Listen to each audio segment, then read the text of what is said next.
All right, let's go and look at letter A. So it wants us to use a special product to multiply if possible. So if it's a special product, we're gonna use it. The final, Joshua, I'm gonna open it up online from Monday morning all the way till Thursday midnight. So you have whole days to complete up 4 days. And then once you start it, finish it. And then Jacob asked if it's only one chance. Right now, it's only a one chance exam. I may tweak it and make it a two chance exam, but it is very important that you guys get it done and all the assignments for this class by next Thursday, because there will be no more extensions after that. What you get is what you get. Does that make sense, sir?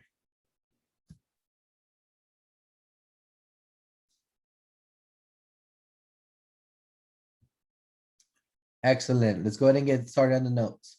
Any questions, feel free to type them in the chat, guys. I'll tackle them either at the end of the lecture or during the lecture, depending on the timing. All right, so A, we're gonna do x minus 5 times 3x plus 4. For this one, we're gonna go ahead and do the FOIL method, which is just the arrows.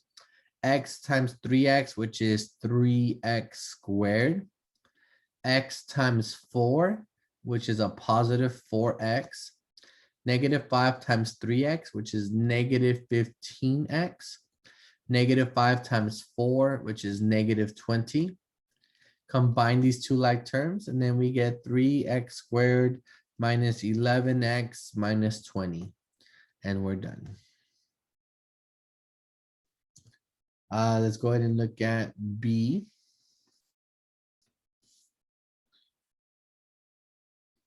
B is 7x plus 4 squared, which is just this formula here, a plus b squared, which is equal to a squared plus 2ab plus b squared. So we gotta label a and b. So this is a and this is b.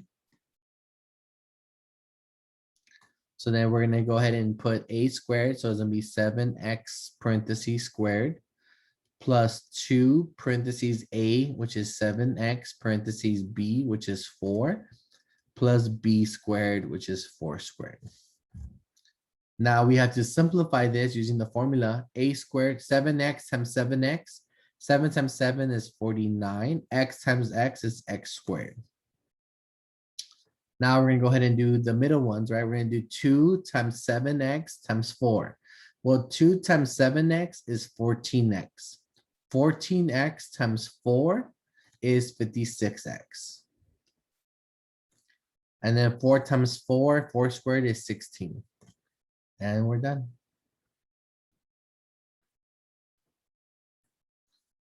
All right, all right, all right. Let's take a look at problem C. Let me go ahead and scroll down. C was y minus 0.6 and then y plus 0.6. I'm gonna double check the problem before I work it out. And that is correct. So the special product that we're gonna be using for this one, guys, is gonna be a plus b. A minus b is equal to a squared minus b squared. So we have to label a and b, right? A and b. We have the a plus b, a minus b. We have it here. So then to multiply these out, it's going to be a squared, right? So it'll be y squared minus b squared. Well, y squared is y times y, which is just y squared. Now minus 0.6 squared, that's just 0.6 times 0.6. So I'm not a calculator, so I'm gonna plug that in. 0.6 times 0.6, and I got 0.36. We're done.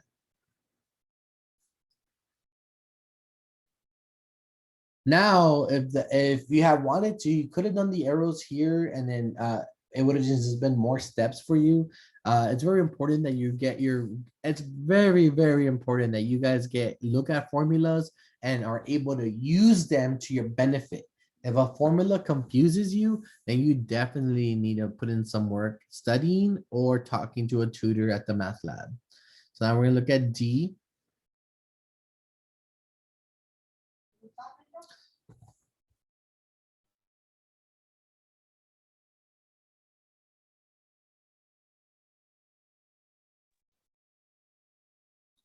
All right, guys, we're gonna go ahead and start on D here. Let me see real quick. Was anyone still copying C, A, B, or C? Before we do the last two?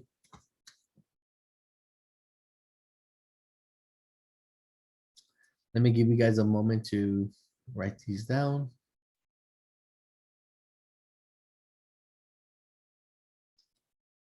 All right, since no one typed in the chat that they needed more time, I'm gonna go ahead and jump into D and E. So for D, I'm gonna create a shape that I can write in. Give me a second. So I'm gonna create a rectangle and let me, no, I need, not this one. I need to fill it in with white here. Nope, still not working there. There you go, this should be it. No, it's not it. Okay, no, this is, this one. I'm trying to cover this up without erasing it, but that's not happening here, so not a big deal. I'm just gonna bring this problem down.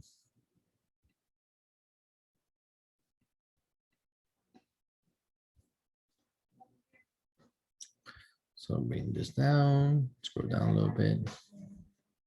Here you go. So we're on D and E now. So D is right there, right? So let's look at D. So D is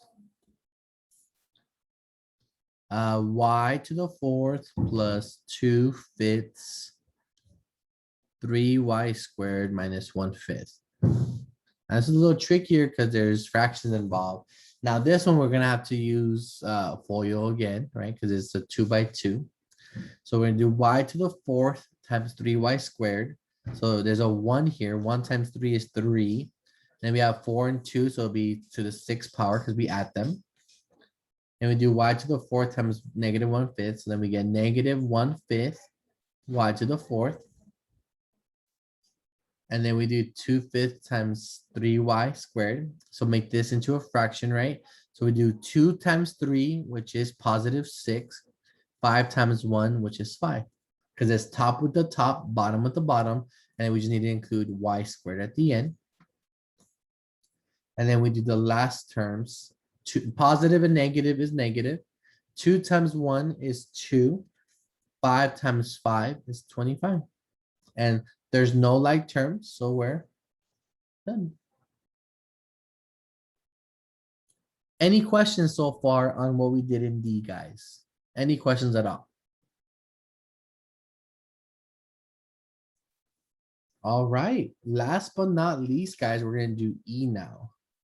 E is a minus 3 parentheses a squared plus 2a minus 1. I know a lot of you guys got comfortable with those arrows, but I'm going to do a box method for this one because we can, right? So we're going to need 3 columns for the 3 one, and then we're going to have the 2 rows for here. So this is a and negative 3, and this will be a squared. This will be plus 2a, and this will be negative 1. Now we just multiply these out. A times a squared is a cubed because we add the 1 and the 2. A times 2a is 2a squared. A times negative 1 is just negative a. Negative 3 times a is negative 3a squared. Negative 3 times 2a is negative 6a. Negative 3 times negative 1 is positive 3. We have all these like terms here, so let's write them out. Then we get a cubed. Now you don't have to do box, right? If you're comfortable with those arrows, keep your arrows there. Now remember the rule of thumb is after you draw your first arrow, multiply that out first before you draw your next one. So you don't draw all your arrows. You're like, wait, which ones did I do already? Like, be smart about it. Then we have negative 3a squared plus 2a squared, negative 6a minus a plus 3. You get to see what our like terms are going to be. I'm going and underlining them. Notice how a cubed doesn't have one, so bring that down. Negative 3 plus 2 is negative 1a squared. And then negative 6 and negative 1a is just negative 7a plus 3. And we're done. Any questions on what we did in this example, guys? Any questions at all?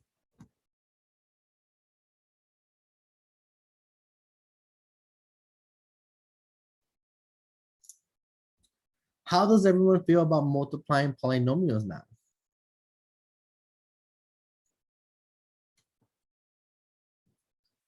It's kind of a hoot, right?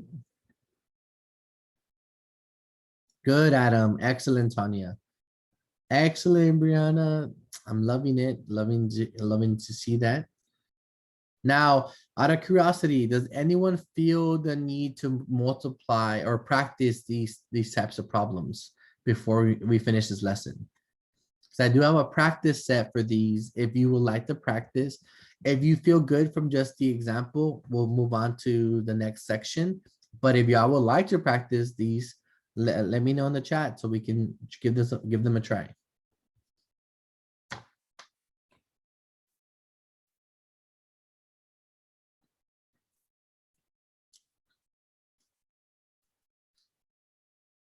Yes, Jacob, we're gonna be doing dividing in just a moment right now in the next lessons. All right, last call, guys. Anyone feel the need to practice these multiplying tricks? Or do y'all feel seeing me do them will be enough for you to do it on the homework? Last call. You don't even have to put it on the everyone chat. You can just message me directly and I'll be like, oh, okay, let's work on these. If not, we're just gonna start the next lesson.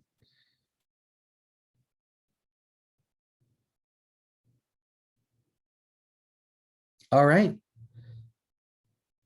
All right, all right. Let's go ahead and get on the last lesson.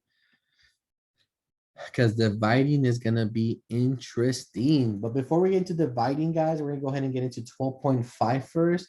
I'm gonna go ahead and give you guys 3 minutes to set up this first slide into your notebook, and then I'm gonna go ahead and start talking about it, okay? 3 minutes.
All right, all right. Let's take a look at what this is. So this is about negative exponents, guys. So negative exponents. If a is a real number other than 0 and n is an integer, then a to the negative n equals 1 over a to the n. So essentially, guys, rule of thumb is moving forward, you cannot have a negative exponent in your final answer. You cannot. If you box a final answer with a negative exponent, it will be counted wrong. If you were to plug in an answer with a negative exponent on MyMathLab, it'd be counted wrong.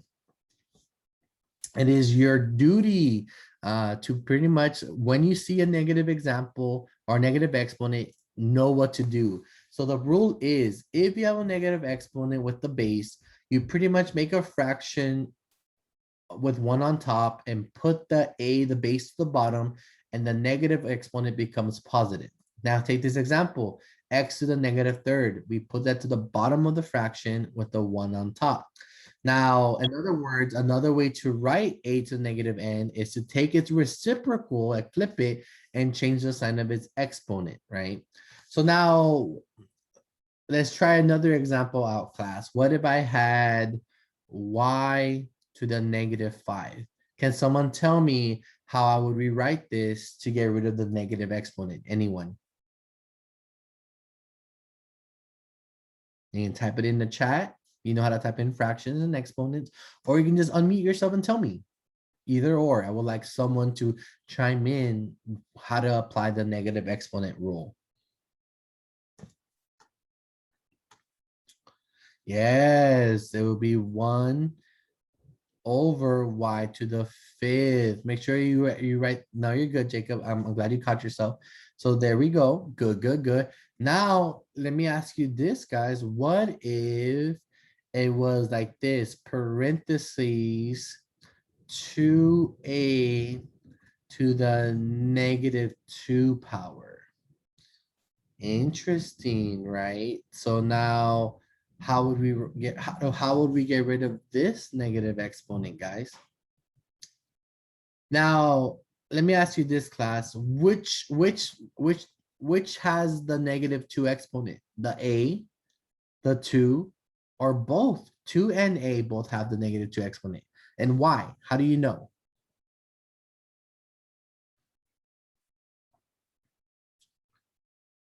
Both, Tanya. Good, good, good. So if we were to rewrite this using that, yes, the parentheses is the great justification why, right? So now if we're gonna use the negative exponent rule, what moves to the bottom, guys?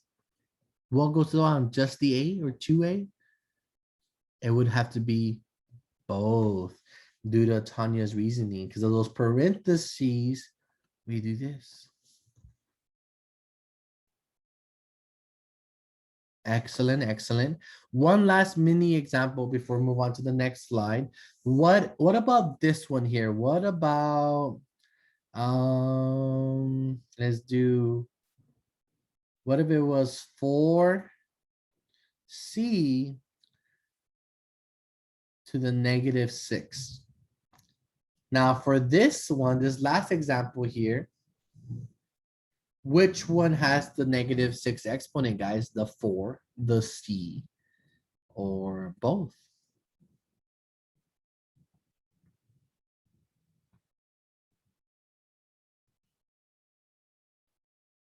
Just to see, you're correct, Tanya. Knowing that, guys, knowing that c is the only one to the negative 6, we make the fraction. Now the question is, where does the c go and where does the 4 go? So the rule of thumb means the c is going to go where? The top or the bottom of the fraction, guys?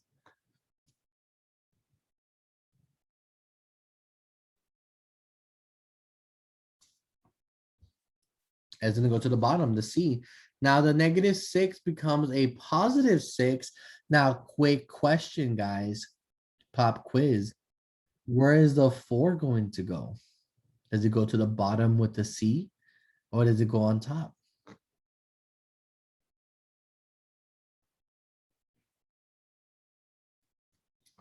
Now the rule says we put a 1 on top, right? But guess what? The 4 is still there. So it's going to be 1 times the 4. And 4 times 1 is just 4 over c to the 6. So at this point, it stays, the 4 would stay on top. Since the negative exponent was only with the c. Does everyone understand the last example we just talked about, the 4c to the negative 6? That the 4 will stay on top, and then the c will be the only thing to move to the bottom.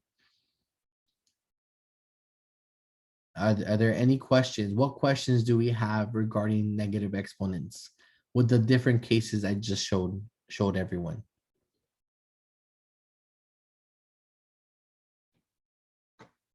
All right. Anyone need more time to write this before I move on? Now, if you just came in late, make sure you just take a picture of this slide. We're starting the last section, the last lecture of the semester. Anyone need more time to write this? All right, if you're late, take a picture now. And let's move on. Here is the first example.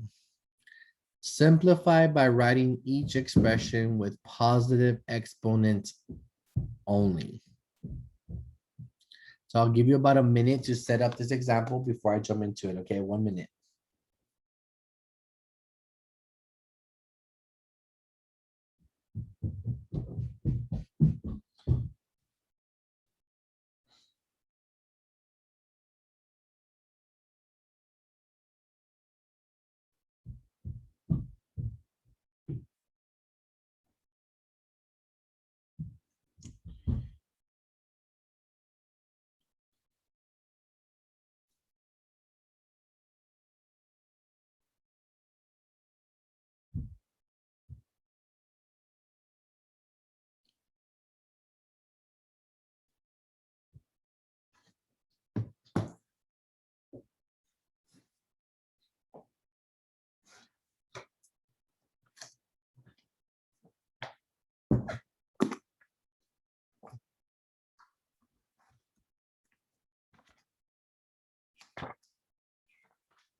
All right, 1 minute, let's get into it. So we want to rewrite these by getting rid of the positive negative exponents, and then we simplify if we can. So let's look at A, 3 over -2. To get rid of that, we do the 1 right on top, right? And then the 3 stays in the bottom, moves to the bottom, and then the 2, -2 becomes a +2. 1 over 3 squared. But remember, the key here is we're going to simplify. Guess what? 3 squared can simplify another step forward. 3 squared is 3 times 3, which is what? 9. And we're done with A. Look at B. Negative 2x to the -3 power.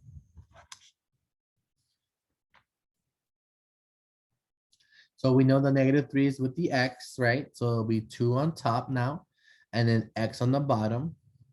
And with the 3 becomes positive. X cubed is x cubed. We can't simplify this any further, so we're done here. Now we have to go ahead and look at C. We have a 2 to the -1 plus 4 to the -1. So to do that, we make that into a fraction, 1 over 2. The 1 becomes positive.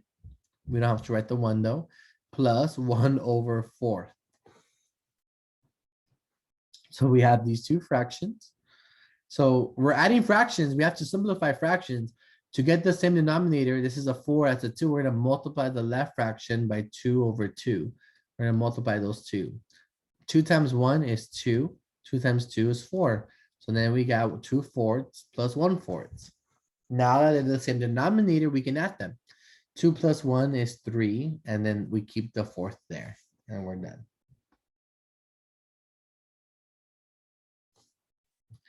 All right, we're done with C. Let's look at D. We have -2 to the -4th power. So make a fraction over 1. That'll be -2 to the 4th power. Right here, we're gonna multiply -2 4 times. It's gonna be 1/-2 times -2 times -2 times -2, because it's in parentheses, which is just gonna be 1/16. And we're done.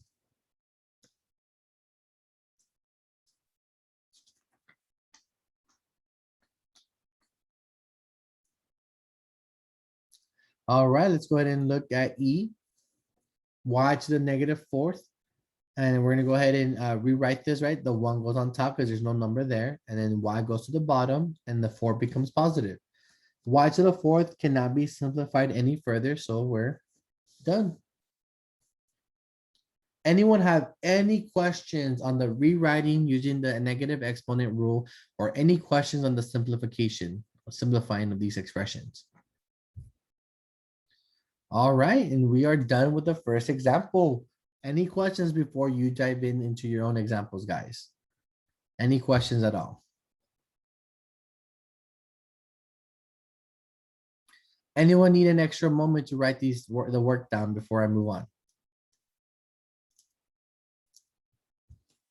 Speak now.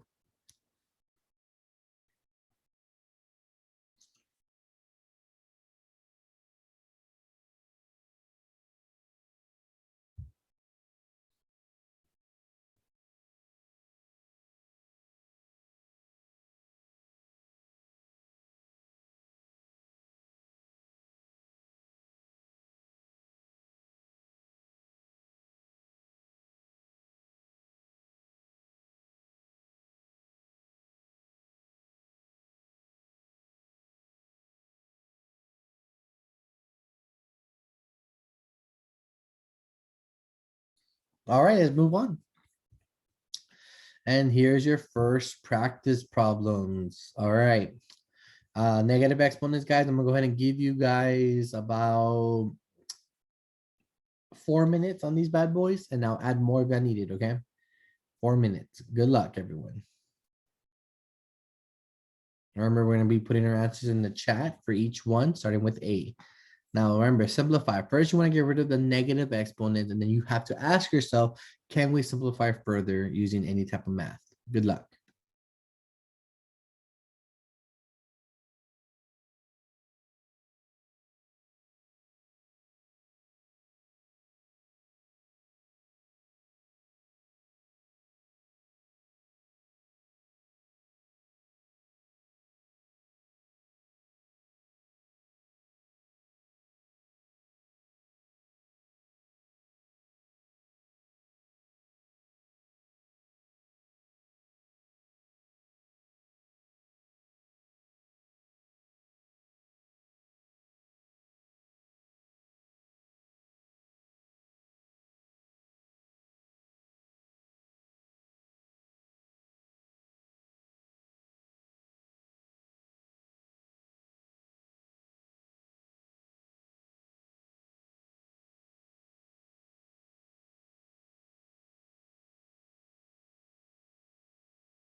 Alright, does anyone need more time on these practice problems before we begin discussion, guys? Anyone?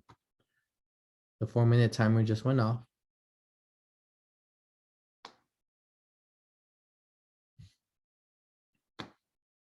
Yes, would you like 1 minute or 2 minutes? Alright, I got you, Brianna.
Alright, guys. So let's go ahead and share our answers for A.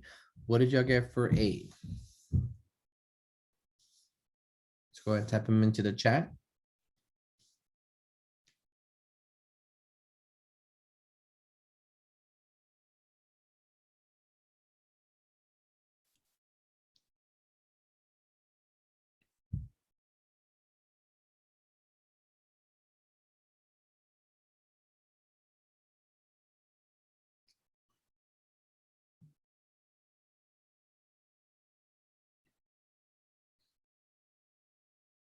We got 1/125.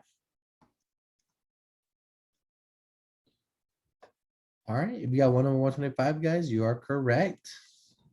Are there any questions about what we did to get A, guys? Any questions about A at all?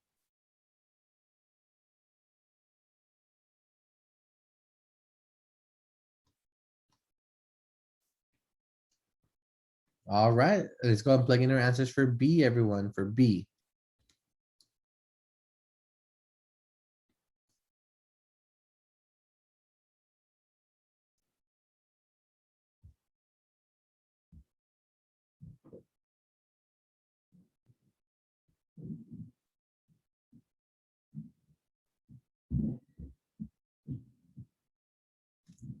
We have 3/y⁴. If you got 3 to the y/4, guys, you are correct. Anyone have any questions so far on A or B? Alright, let's take a look at C, guys. C is the first juicy one, I would say so. So what'd y'all get for C? Cause you would have to change both of them up. Cause, excellent. Yeah, 5/6, right? Because when you rewrite them, you would get 1/3 plus 1/2, right? So you would need the same denominator, which is 6. So it'll be 3/6 and 3/6 and 2/6, which is 5/6, which is correct.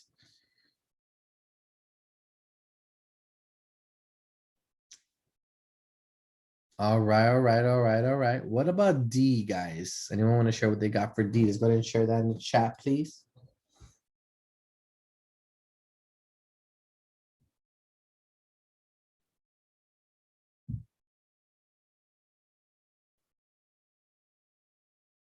For D, I see 1/125. Interesting, but that's a -5 though, guys. Shouldn't, no one got -25?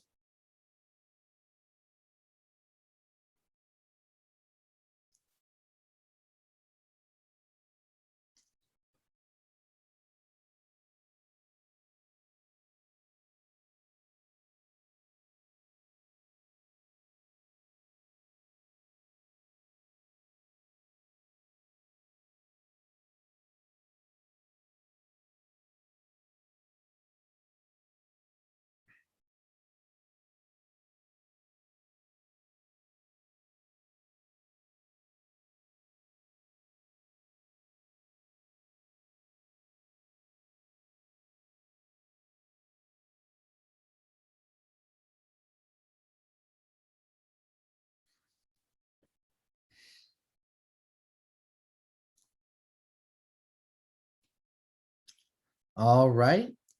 125 is correct, right? Because two negatives makes a positive. And what about E, guys? What'd you get for E?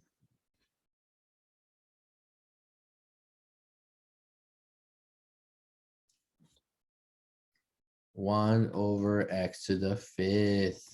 And there's not much more to do, right? So we are done.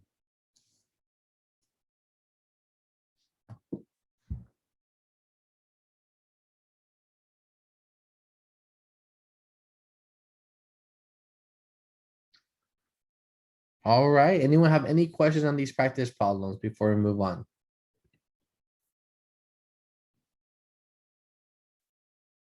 All right, let's go ahead and move on.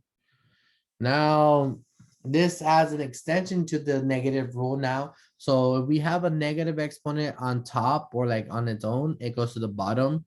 If we have a negative exponent on the bottom of the fraction, we move it to the top. So I'll go ahead and give you guys about a minute to set this up into your notebook.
Right, so we're gonna go ahead and use these two, the additive rule here.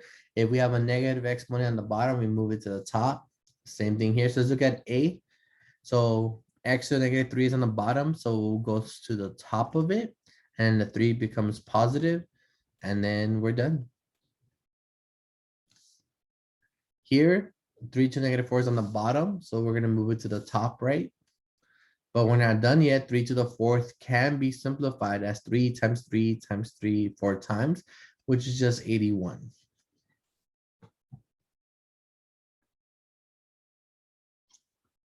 And then let's go ahead and look at C. C is a little juicy because we have a negative on top and then on bottom. So when P, so to get it, P goes to the bottom, right? Because it's on top. We move it to the bottom. So then we get P, the 4 becomes positive, right? The Q was on the bottom, so we move it to the top, and then the 9 becomes positive. And they're not the same variables, so we can't do quotient rule. So we're done. D is the same thing, guys. So the 2 is on the bottom, so we move it to the top, and the 5 becomes positive. The 5 goes to the bottom, and the 3 becomes positive. Now, these are numbers, so we can actually evaluate these, right? 2 to the 5th is actually 32. That's 2 times 2, 5 times. And 5 to the 3rd is actually 125. And we're done. Now, obviously, we would see if 32 and 125 can simplify, but I'll tell you right now, when you have an even and odd, typically it doesn't really simplify much further. And we're done. Any questions so far?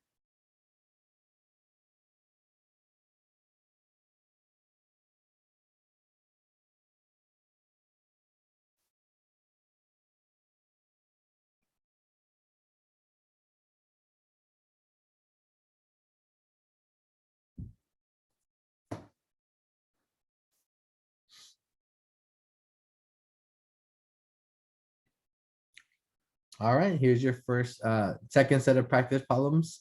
I'm gonna go ahead and give you guys about 3 minutes on these bad boys. Good luck.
All right, all right. Does anyone need any extra time before we start discussing these practice problems, guys?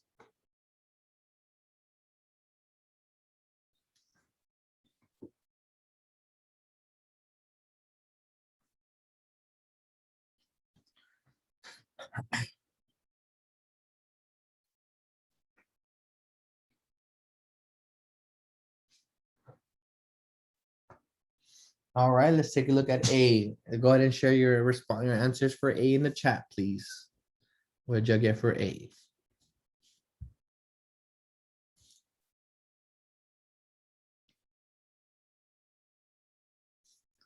Nice. We have S to the fifth power. You got S to the fifth, guys. You are correct.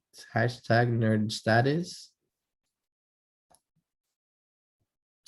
Now, I noticed a lot of the students aren't really responding to these practice problems on the chat. So just know if you're not really working on these with us, you're kind of hurting yourself at the end. But if you're able to do them on your own outside of class and you're practicing and you're doing well in the homeworks, then by all means, great. But just know like the participation helps. All right, B. Let's go ahead and share our answers for B class. What did y'all get for B? Ah, remember the keyword to the instructions, Joshua, simplify. So what you did is one of the steps, right? You rewrote it with a positive exponent, but then you got to ask yourself, Joshua, 2 to the third, can that be simplified another way? Well, yeah, it can be, right? 2 to the third is just 2 times 2 times 2, which equates to 8. There you go, sir. Correct. So if you guys got 8 for B, you're correct. Good job. Any questions so far for A or B? All right. Let's go ahead and see how we do for C. Share your answers for C now.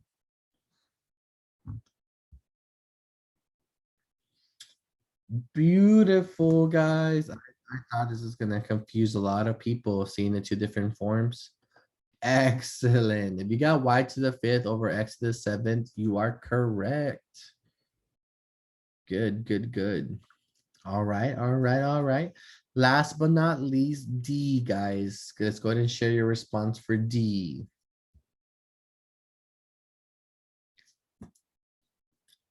I'm seeing 9 over 64.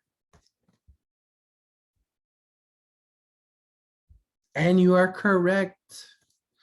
Nice, nice, nice, guys.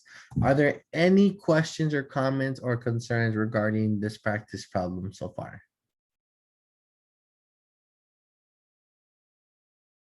All right, let's go ahead and push through now.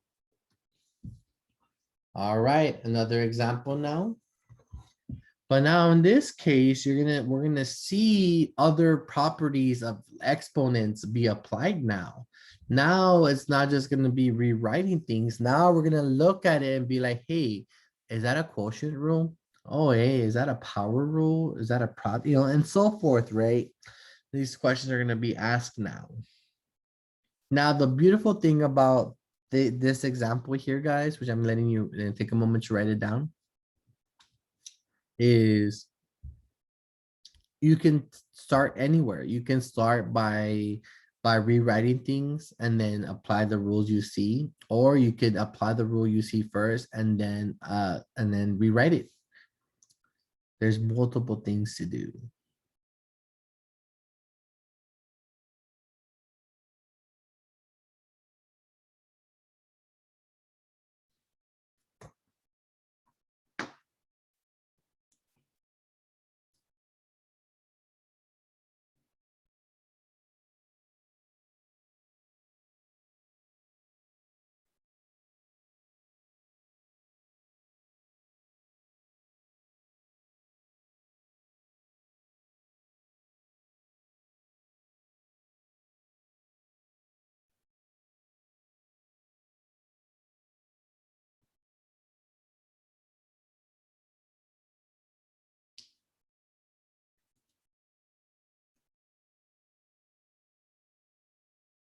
All right, let's look at A, guys. Can anyone tell me what quotient rule? Ah, I already said it. What rule? Ah, silly me. All right, it's gonna be the quotient rule. Where in the quotient rule, we have to subtract the exponents, right? The top and the bottom. So it'll be y. There's a 1 on top. It'll be 1 minus a -2. Can anyone remind me what happens when we have a minus a negative? Those two become a what?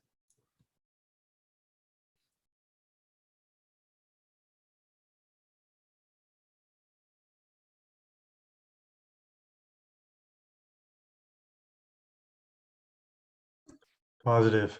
Positive. So we get +2. 1 plus 2 is just to the 3 power. Boom. And we have our answer.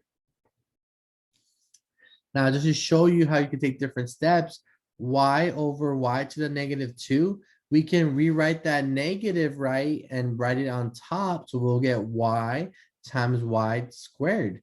And then this is now a product rule, right, where we add the exponent as 1 plus 2, which is y third. So see, we took two different routes, and guess what? We got the same answer. So there's more than one way to do these things. Don't freak yourself out about it. B, the x is in the bottom, so we have to write it to the top, right? And then the -4 becomes +4. Excuse me. Nothing else gets simplified, so we're done.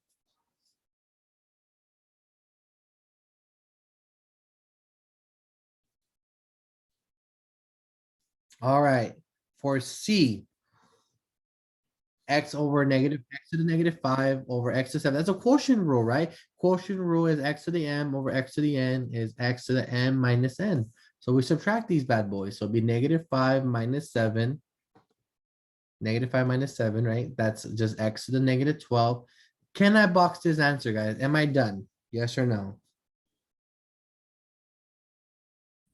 No, can't be negative. There you go. Good catch, Tanya. So then we root it to the bottom of the fraction and rewrite the negative exponent as positive, and we are done. Now let's go ahead and finish off D, right? The last one, last but not least. We have a fraction with an exponent. So guess what? This exponent goes to both the top, 2 to the negative 3, and to the bottom. We cannot stop here, so we're gonna go ahead and rewrite this, right? So the 2 goes to the bottom, right? If it's on top, it goes to the bottom. And if it's on bottom, it goes on top. Those exponents become positive, but we're not done. 3/3 is 3 times 3 times 3, which is 27. 2/3 is 2 times 2 times 2, which is 8. And just like that, we are done with D.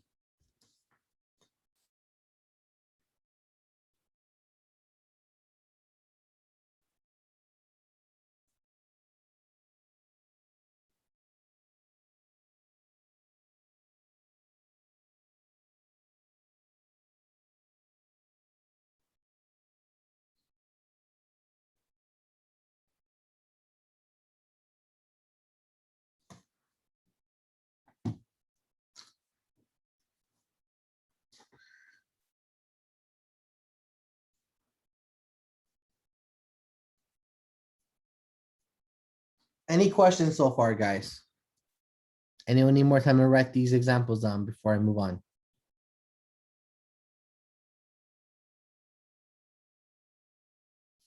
All right, let's go ahead and see the next set of practice. Let me give you guys 3 minutes on these bad boys and I'll add more. I don't know why I'm saying bad boys. Like, I don't know why. I'm gonna stay away from that term. All right, I'll give you 3 minutes on these problems. Maybe I need more time. I'll add more time after the timer. Good luck.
Alright, that was a 3-minute timer, y'all. Anyone needed any extra time before we start discussing these?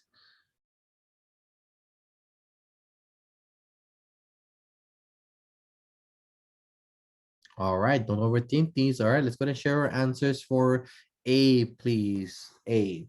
Our answers for A.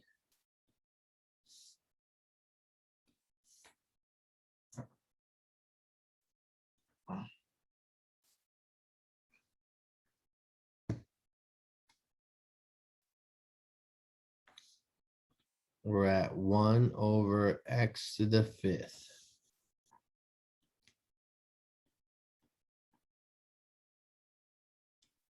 Right, so when you do the quotient rule, you'll subtract, get a -5 to make it positive, goes to the bottom. So you guys are correct for A.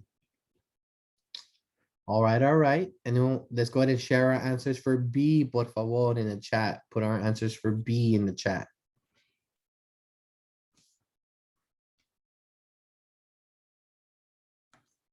Yeah, I'm seeing 5y⁷.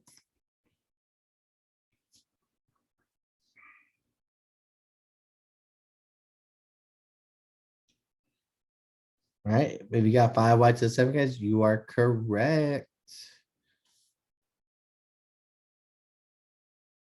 Alright. Any questions so far in A or B? Any questions?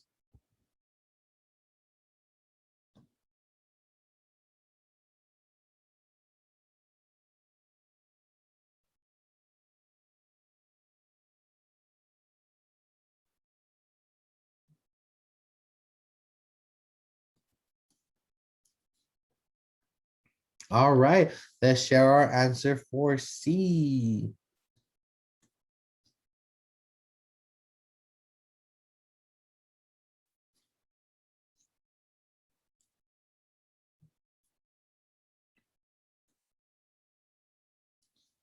We have Z to the +5.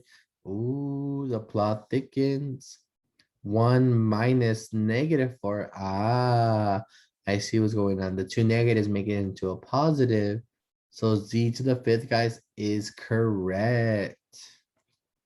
Excellent. What about D, guys? How'd y'all do with D? Let's share our final answers for D.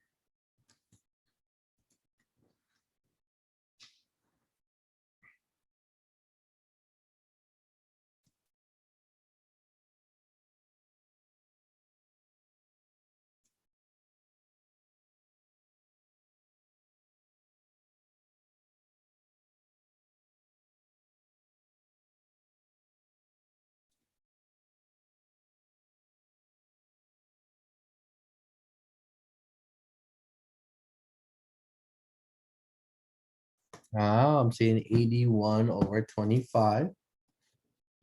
81/25. Right, because the -2 will go to the 5 and to the 9. Ah, so we flip them, right? Because of the negative exponent rules. And you guys are correct. You guys are doing really good, guys. Thank you for participating so far. And you guys are doing really well. No mistakes so far. No major mistakes, at least. Any questions so far on any of the exponent rules we've gotten over?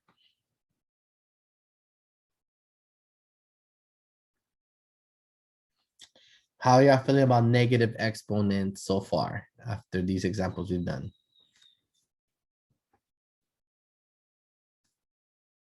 That's what's up. That's good to hear. Good.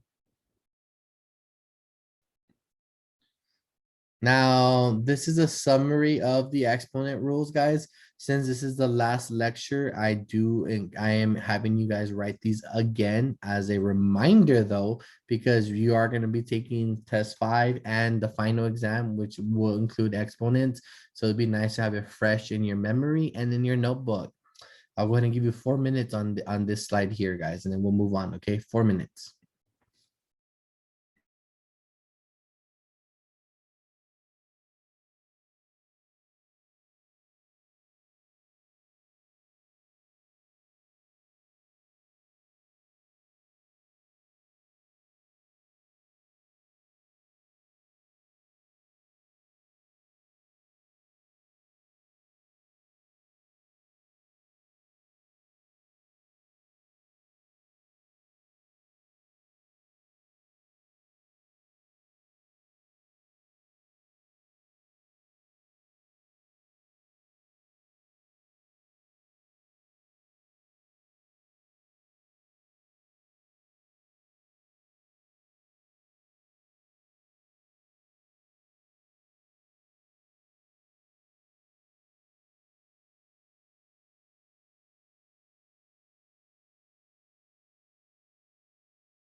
12.6 is after this lesson, Jacob. We're doing 12.5 right now. We should be finishing up with 12.6.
All right, guys, that was a 4-minute timer.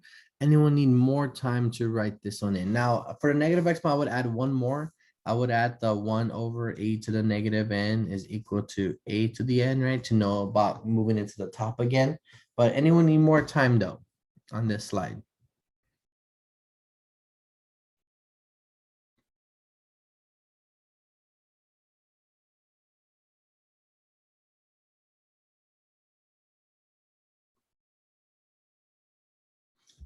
Last call.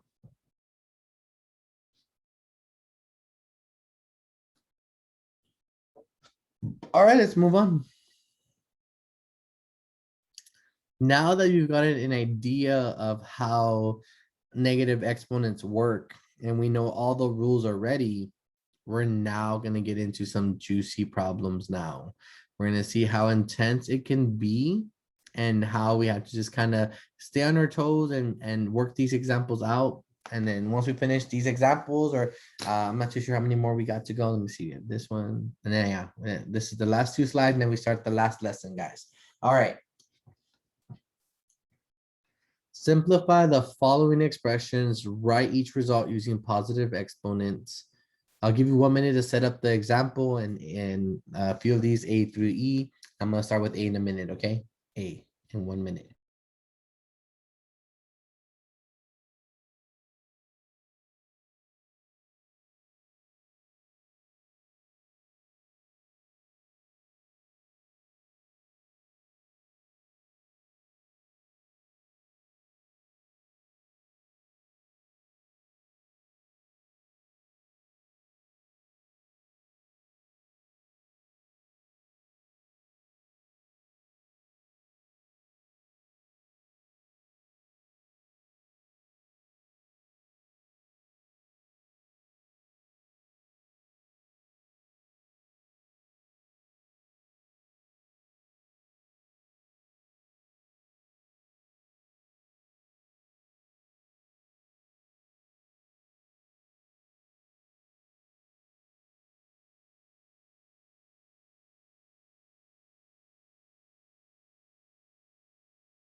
All right, let's take a look at A.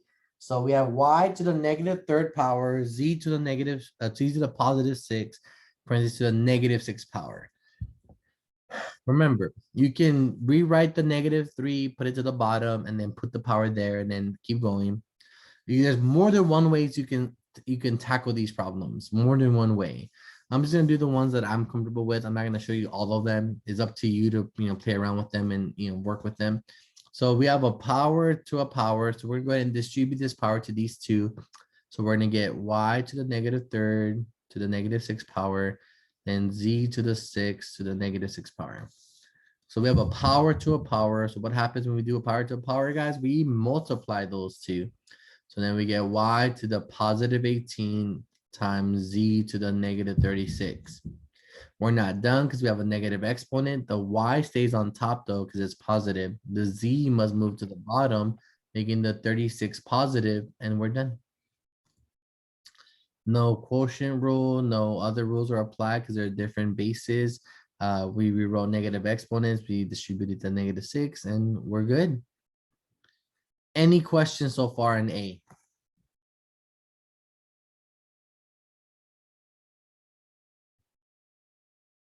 All right, let's move on to B. B is a little intense because look at it. We have 2x cubed to the fourth power times x over x to the seventh. So there's a lot going on with x, right?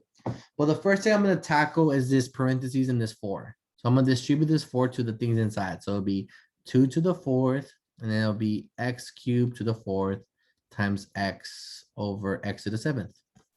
Well, 2 to the fourth, that's 2 times 2 times 2 times 2, which is 16. Then we're going to multiply this 3 and 4 and get 12. Now we're not done yet. I have a product rule on the numerator. This is a product rule. So it'll be 16x to the 13th, right? Because it's 12 plus 1, right? So that's 13 over x to the 7th. Now we're not done yet. We have a quotient rule here. So we're going to do 16, 13, take away 7, which is 16x to the 6th power. And we're done. Right? Crazy how it had different, we had to take many steps around here, but we got it. Got rid of negative exponents and we're down to 1x.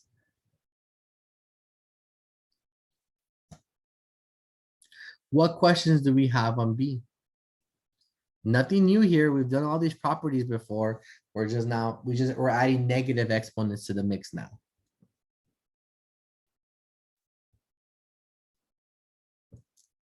All right, let's look at C.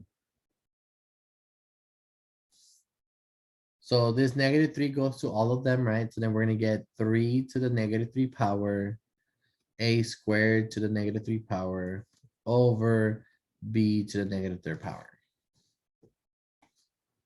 Well, we know this 2 and 3 are going to multiply. So we get 3 to the negative 3, a to the negative 6, and then b to the negative 3.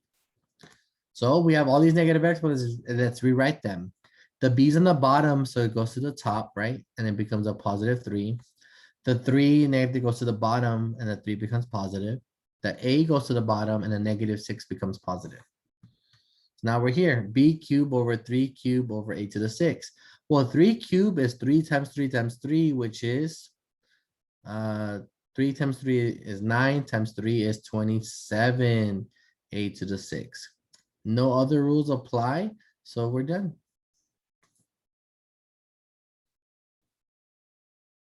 What questions do we have for C, if any?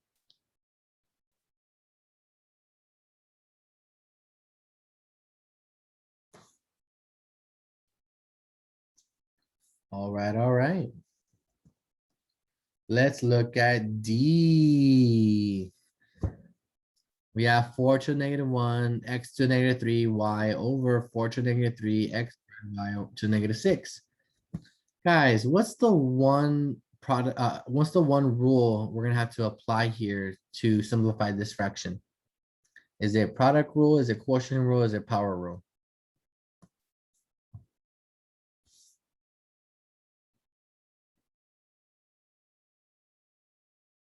It's gonna be quotient rule. So it'll be 4 to the negative 1 minus negative 3. Then it'll be x -3 minus 2. And then it'll be y 1 minus -6. I can rewrite that as 4 to the -1 plus 3, x to the -5, and then y to the 1 plus 6. Well, -1 plus 3 is 2, so it's 4 squared, x to the -5, and then y to the 7th. Now we can rewrite this as a fraction, right? 4 squared stays on top, y to the 7th stays on top, where x has to go to the bottom to get rid of that negative exponent. And we're not done yet because 4 squared can be simplified to 16. Bring down everything else with it, and we are done.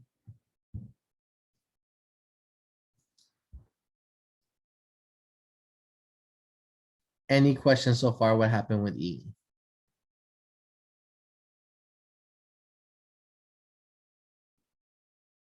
I mean with D. Now with E, we're gonna apply the same logic, guys, right? We're gonna do the quotient rule first and then do this power on the outside. So it'll be, let me draw a line. So first things first, right? We're gonna have -2 there. And then where's the 1 with the x here? So it'll be x to the 3 minus 1. And it'll be y to the 1 minus -1 to the third power.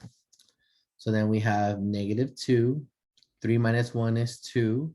1 minus -1 is 1 plus 1, right? Which is just y squared to the third power. We're going to distribute that 3 over. So then we're going to get -2 to the third power, x squared to the third power, and y squared to the third power. Well, -2 times 3 to, I mean, -2 to the third power is -2 times -2 times -2, which is just -8.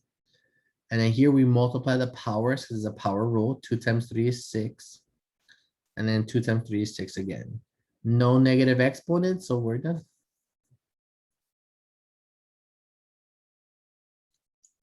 Any questions so far on the different rules and steps we took on these examples, guys? Any questions at all?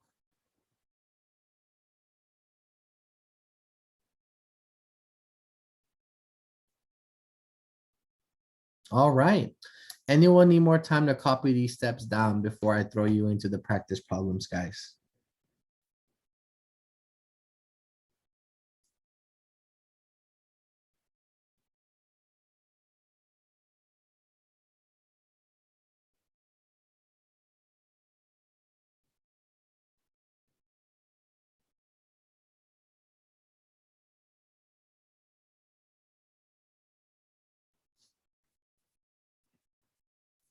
All right, let me know when you're good to go, Joshua.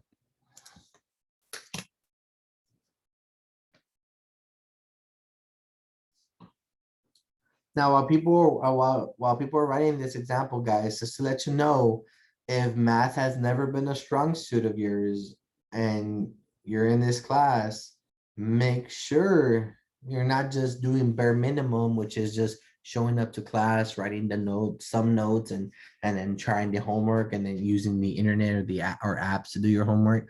That's not learning, you're gonna really hurt yourself next class.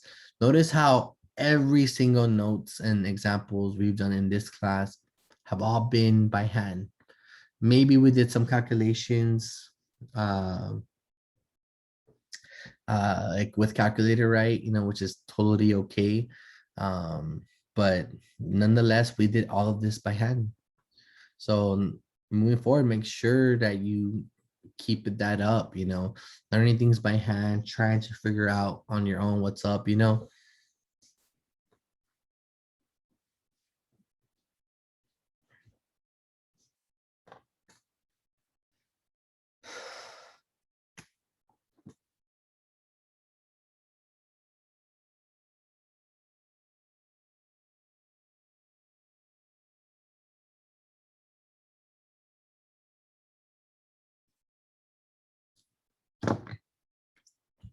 All right. Thank you, Joshua. Anyone else need more time before we move on?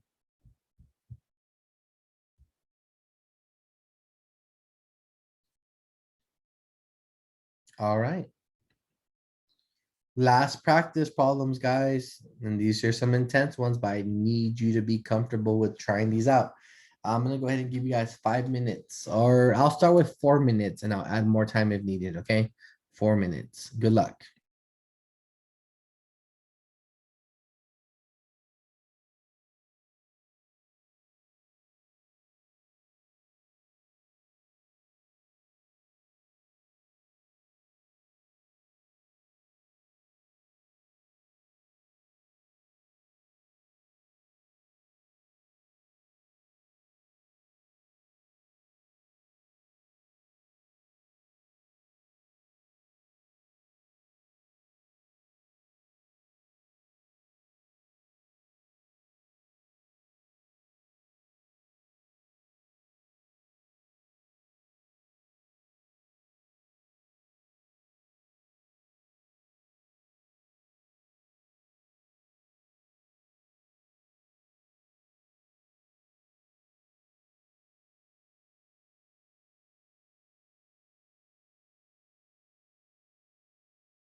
Alright.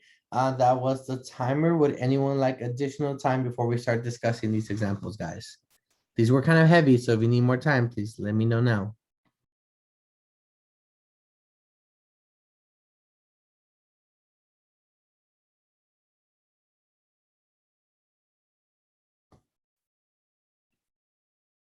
Okay, would y'all like 1 minute, 2 minutes, 3 minutes?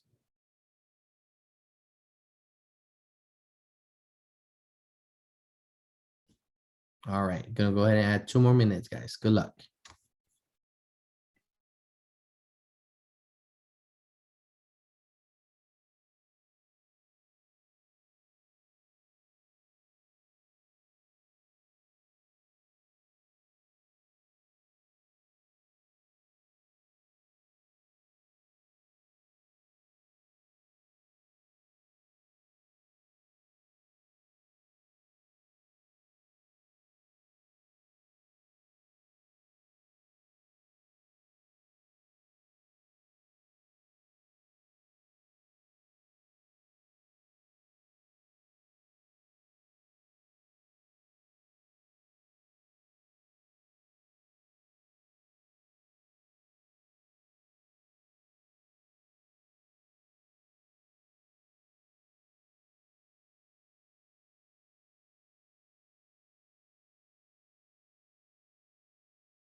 All right, guys. All right, let's see how everyone is doing so far.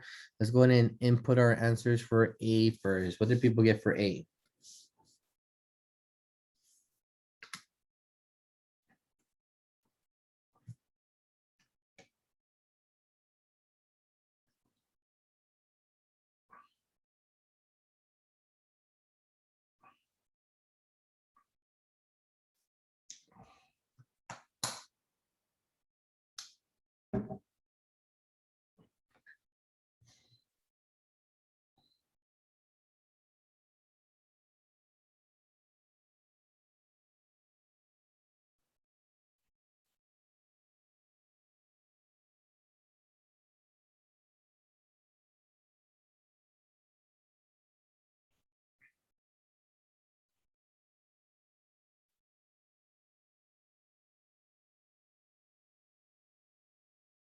All right, let's see what people put.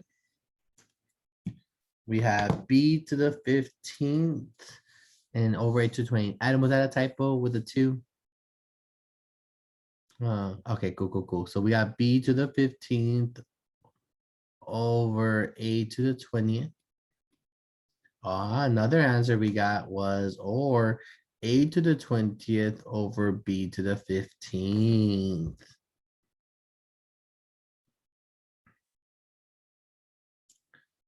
Now, the exponents are the same for both answers. Now, the question is the placement, right? Which one stays on top, which one stays on bottom? When we distribute that -5, we get A to the -20 because it's -5 times 4. And then we get B to the positive 15th when you multiply that out. So looking at that, and when we don't start off with the fraction, right? So when we have this answer here, we create the fraction and then which one will have to go to the bottom? The negative exponent. So the correct answer is B 15th. Yeah, we flip it. You see the mistake, Kayla? Does that make sense? Of Yeah, what- thank you. Good. My biggest thing is the fact that you are able to pick up and be, okay, and then moving forward, avoiding making that mistake, okay? Thank you. Let me know if you need me to try explain it again, because sometimes like my explanations don't always make sense, you know? Alright, let's see how you guys did for B. For B.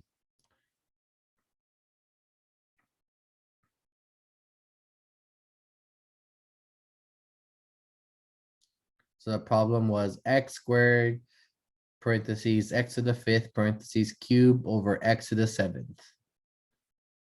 Thank you, Adam. We have x to the 10. Okay, okay. Nice, nice, nice. If you guys got x to the 10th, guys, we are correct. Because we multiplied the 3 and 5, right, which is 15. And we're multiplying, so that's product rule, so we add. And then, so that's 15 plus 2, which is 17. And then we have a quotient rule, which we subtract 17 take away 7, which is 10. So B is correct. All right, let's go ahead and share our answers for C, guys. What'd you get for C?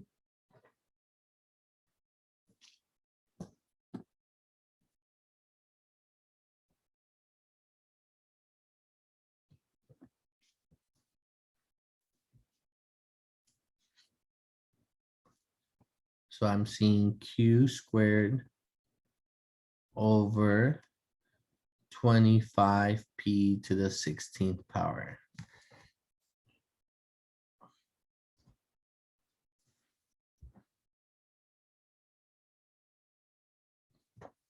Excellent, guys.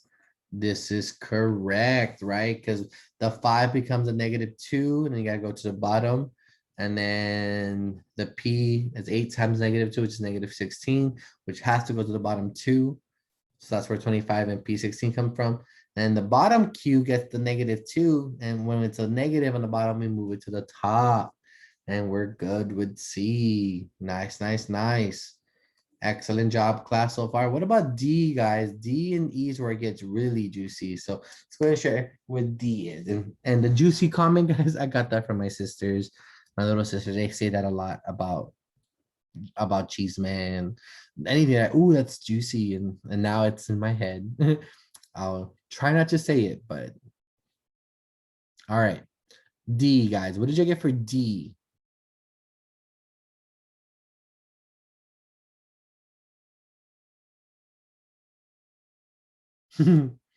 Yeah, so you know what I'm talking about, Jacob. Yeah.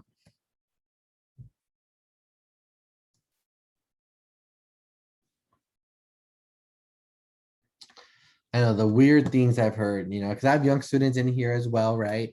Like the funniest one I've heard is cap. Cap means lying, apparently.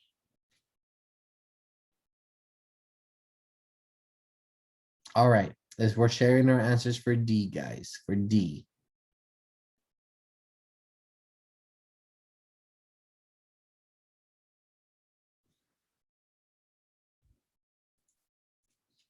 So I'm seeing so far 6y squared over x to the 7th. Let's see what other people are gonna say.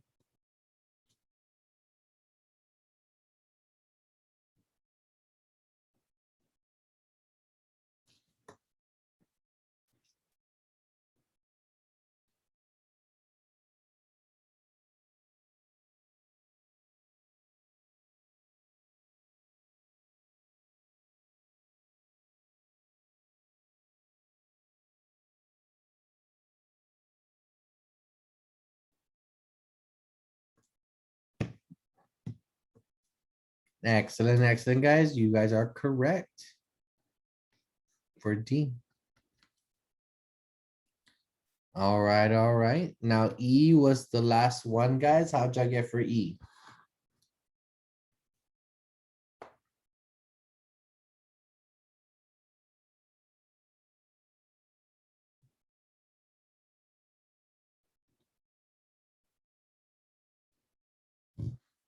Could you work that one out, please? For D? Yeah, for E. Yeah. E? Okay, okay, I'll work out E, but you're good with D?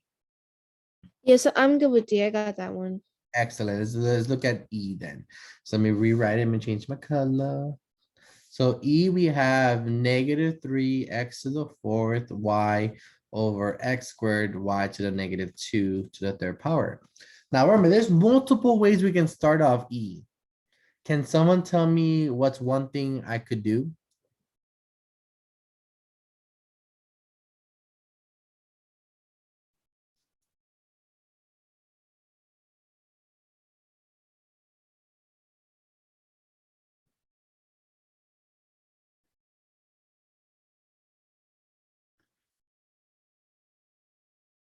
Rewrite it how, Jacob?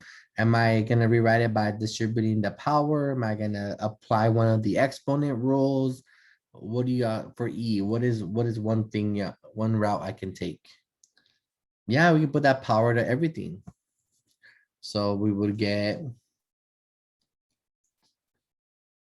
-3 to the third power, x to the fourth to the third power, y to the third power over x squared to the third power, and y to the -2 to the third power.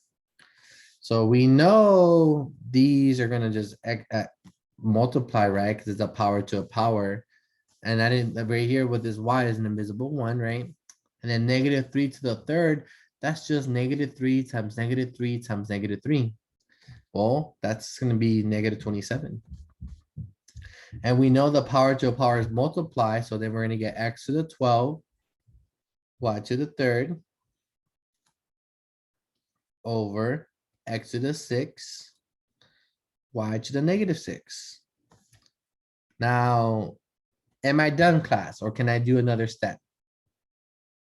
Are there any rules I can apply now?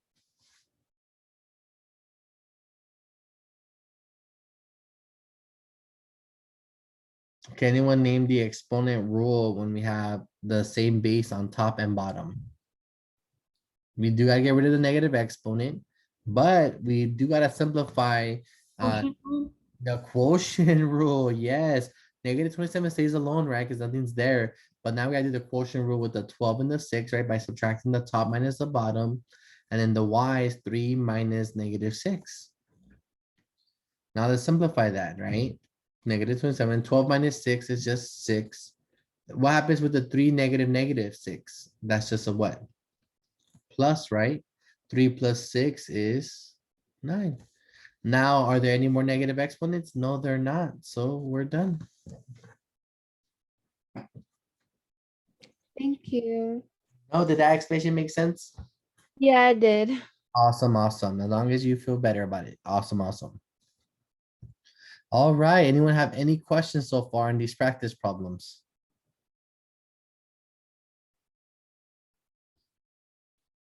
All right, great job, everyone. Anyone still writing this work down before I move on to the next slide?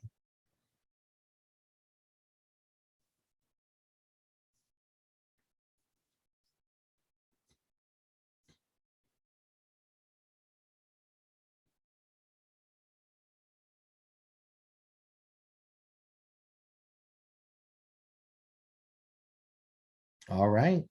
Now we're on 12.6, guys, the last lesson of this class ever, 12.6. But I'm gonna go give everyone a 5-minute breather. All right, go stretch your legs, your arms, your brain. And I'll see you guys in 5 minutes. So 12.6, dividing polynomials, dividing a polynomial by a monomial, right? So a monomial is when it's one term here and you have a polynomial on top. So pretty much you just put that bottom part to each term on top. So this becomes, this example, divide 6m squared plus 2m by 2m is pretty much just 6m squared plus 2m by 2m. So then we apply the principal rule we just showed you right now, which is 6m squared over 2m plus 2m over 2m. Well, 6 divided by 2, guys, that's just 3. And then we do quotient rule, 2 minus 1, which is just 1. So it's 3m. 1, right? But which is just 3m. And then here, 2m divided by 2m, when we divide the same thing, that's just 1. 2m over 2m equals just 1, right? Because the m's cancel out. 2 divided by 2 is still 1. So we're done.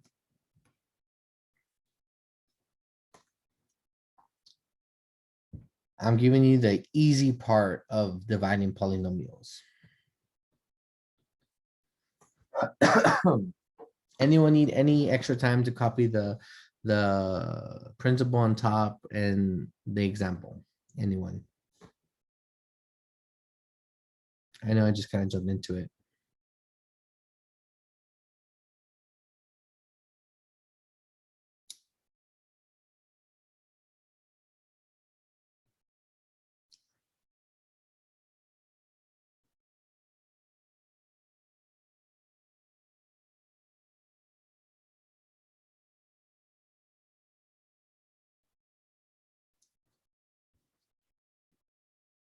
All right, I'll add one more minute on the timer, guys, and then we'll move on.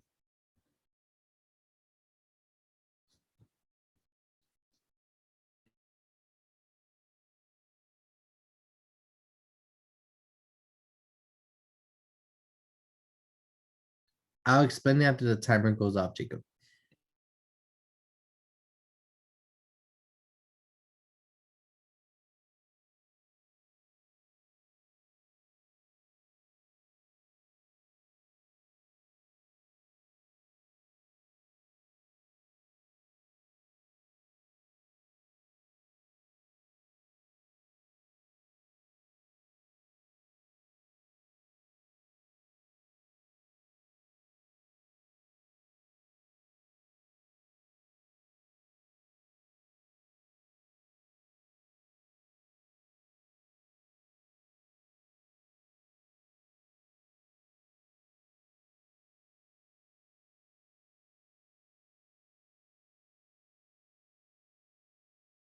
All right. So I'm gonna go ahead and explain this example again.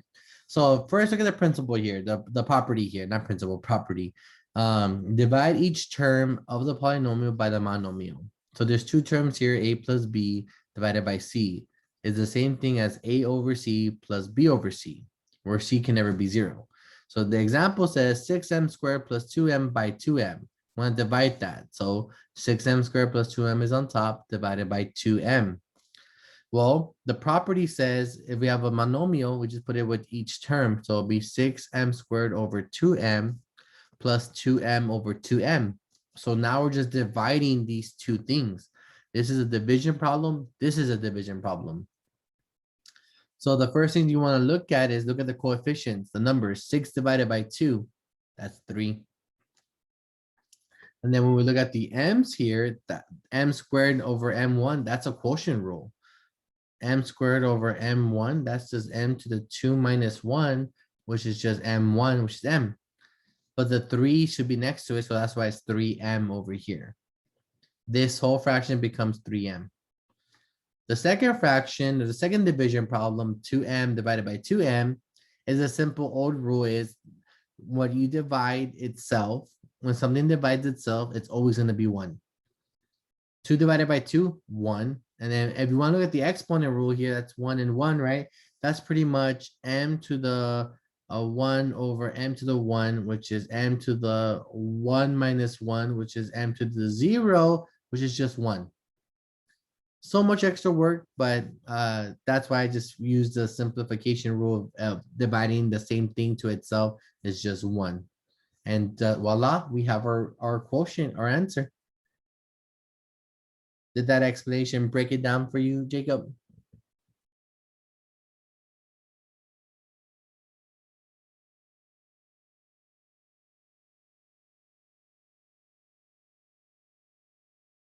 All right. Well, don't thank me yet. Try it out for yourselves, guys.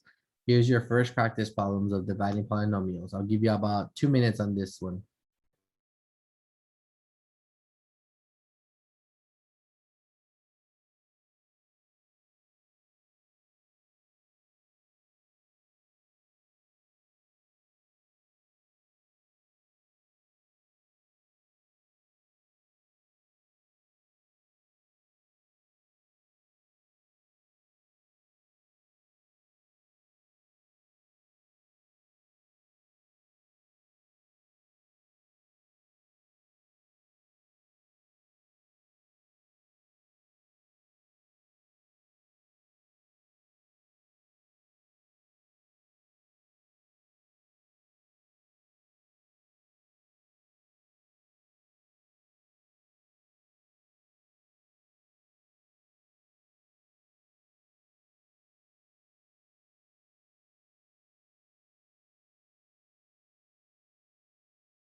All right.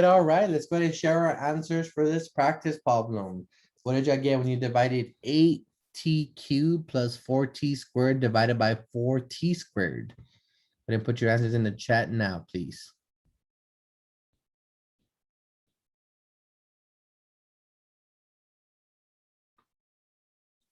Excellent. I'm seeing 2t plus 1.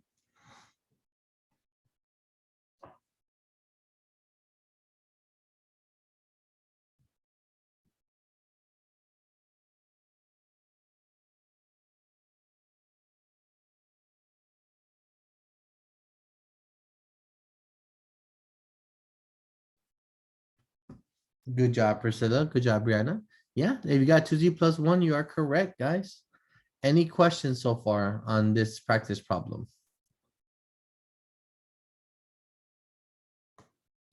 All right, let's keep going.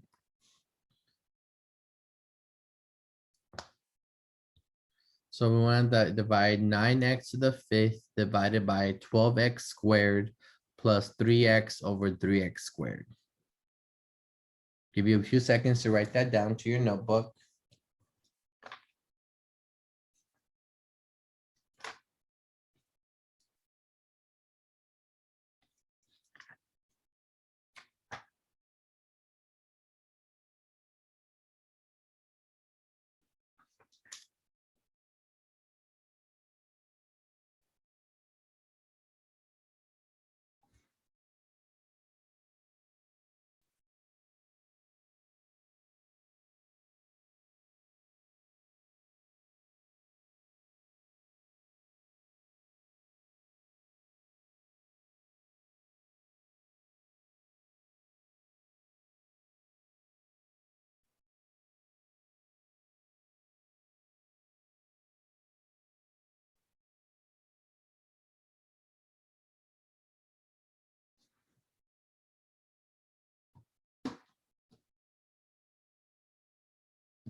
All right, let's go ahead and get into it. So first things first, we've set it, break it down to 3 fractions, right? 9x to the 5th over 3x squared minus 12x squared over 3x squared plus 3x over 3x squared. Now our job, our duty is to simplify each fraction by dividing. So we know we're gonna mess with these coefficients first, right? And we know we're gonna do the quotient rule for the rest, right? So 9 divided by 3 is just 3. Then we do 5 minus 2, which is just cube.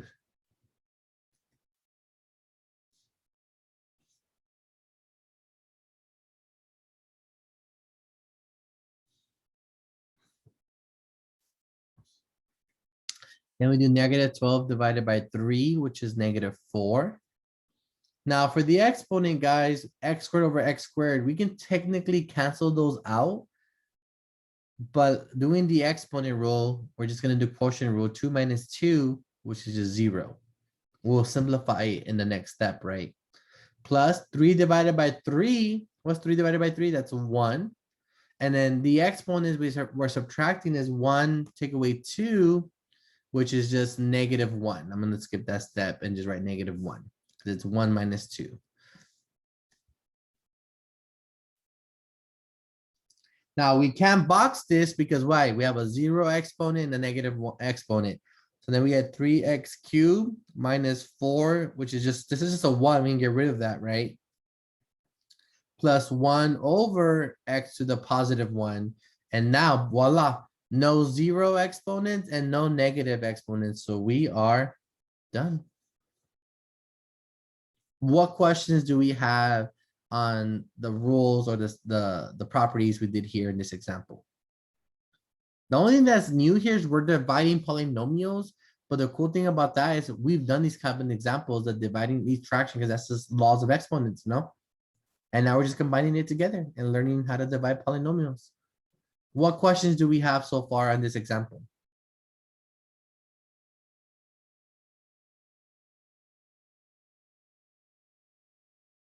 All right, let's go ahead and apply this practice problem. Let me give you guys 2 minutes on this one again. Good luck, 2 minutes.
Ah, great question, Jacob. If the numbers don't divide evenly, then you want to go ahead and look into, like, for example, give me a fraction that aren't divisible, Jacob.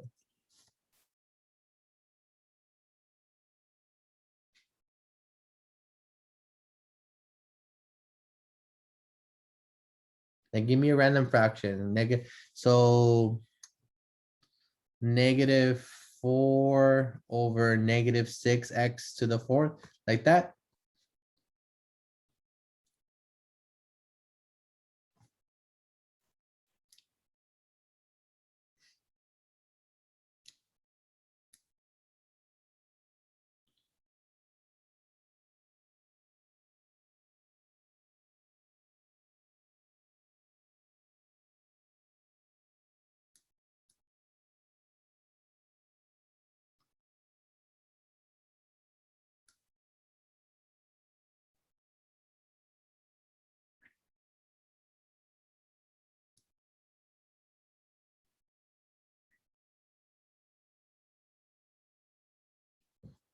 All right, so you would just, what you would do on this example, Jacob, you would just simplify the fraction. So -4 and -6, well, guess what? They don't divide evenly, but two negatives make a positive, and two goes into 4 2 times, two goes into 6 3 times.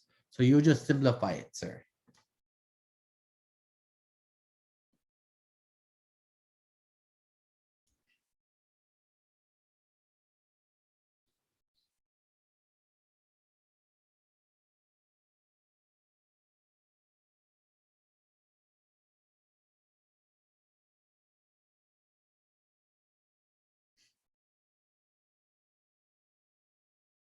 Does that make sense, Jacob, about simplifying the fraction, sir?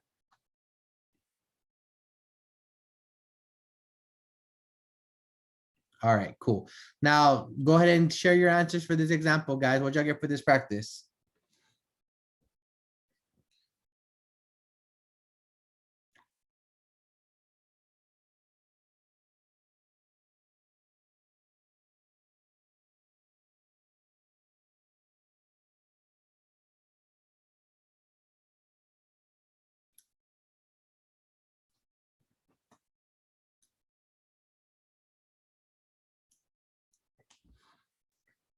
Alright, guys, what'd y'all get for this one? So we have 4x to the four, let me write this down. 4x to the fourth plus 5x minus 3/x.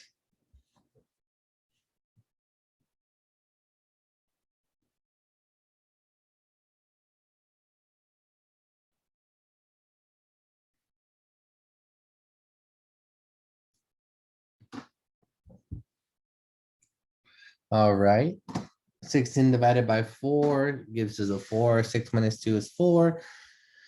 20, yeah, if you got this polynomial, you are on the right track, everyone. Good job. Anyone have any questions on this practice problem?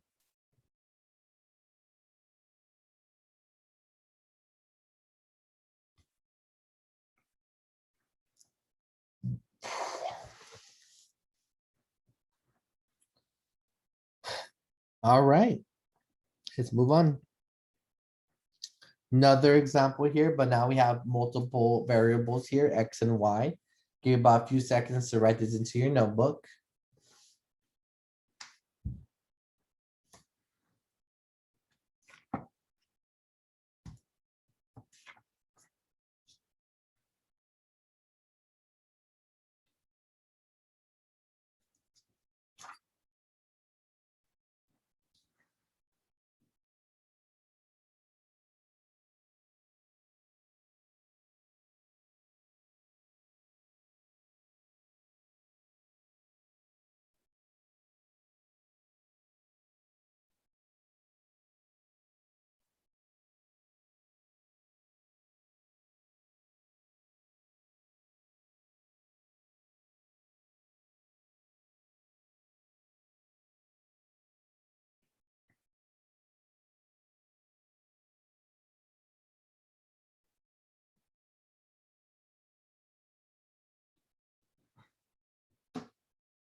Sorry, guys, for the delay.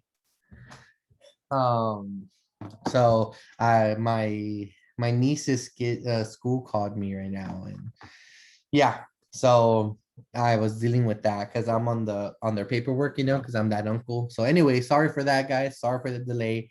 Let's get back into it. So we're gonna go ahead and start this example.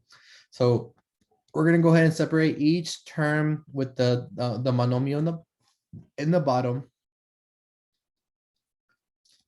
And this has a great example of Jacob's question. What happens if the fraction is indivisible perfectly? What happens? Well, I'm gonna show you. So we first separate to the 4 fractions. And then from there, guys, we're gonna go ahead and now simplify. So do 8 divided by 4 first, right? 8 divided by 4, and we get 2. And then here we have 2 minus 1 for the x's, so it's just x. Y2 minus 1 is just y1, so we get 2xy. And then here we get negative 16 divided by 4, which is negative 4. And then the x and the y cancel out, so we're just left with negative 4. And then the 2/4, you can see 2/4 doesn't go evenly, but they both can be simplified by 2. 2 divided by 2 is 1. 4 divided by 2 is 2. And notice how the x's are gonna cancel out and we're left with y. And we're done. Do not overthink these division problems, guys.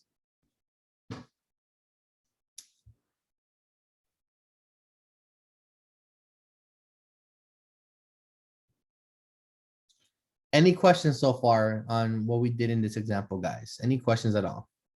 Glad you're back, Kayla.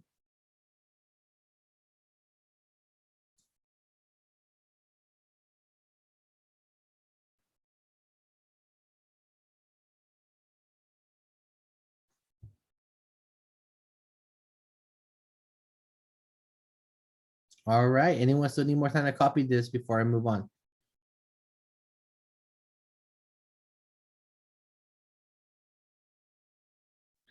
All right, let's finish this off, guys.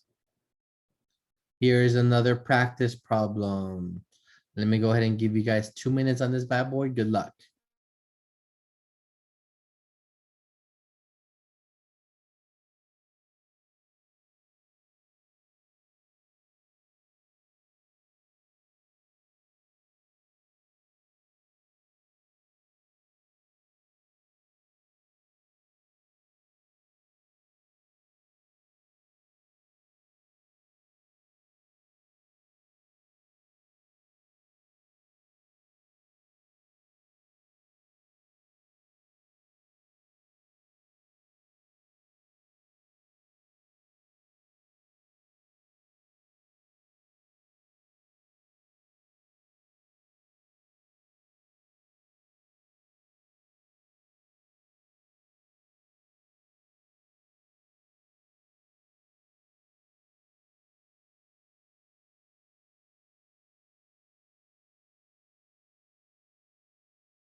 All right, guys. That was 2 minutes. Let's go ahead and share what we got for this practice problem, guys.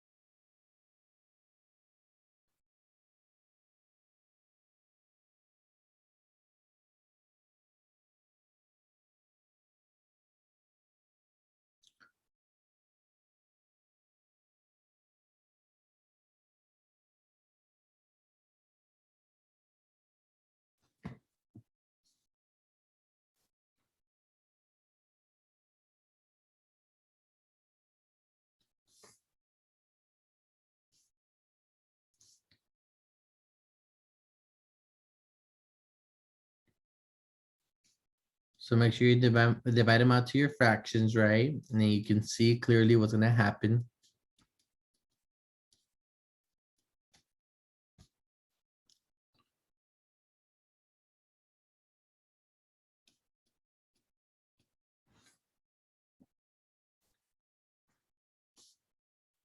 Now Tanya has 3x cubed y cubed minus 2 plus 1 over 5x. Whereas Jacob has x to the fourth, y fourth minus 10xy over 15. Ah, yeah, it should have been 5. So that was your mistake, is you put, oh, I see what you did there. Okay, you put the 15. Now you, Joshua, you got rid of all the exponents. You did the 15 divided by 5, right? Which is 3. You're right on that. But for the exponents, you're subtracting 4 take away 1 and 4 take away 1. So you're missing those exponents with x and y. Do you see that, Joshua? You have your minus 2 is correct. Now the last fraction, Joshua, what's on top and bottom that we can eliminate that you forgot to see on the last fraction? What's on top and bottom that we can eliminate or cancel out?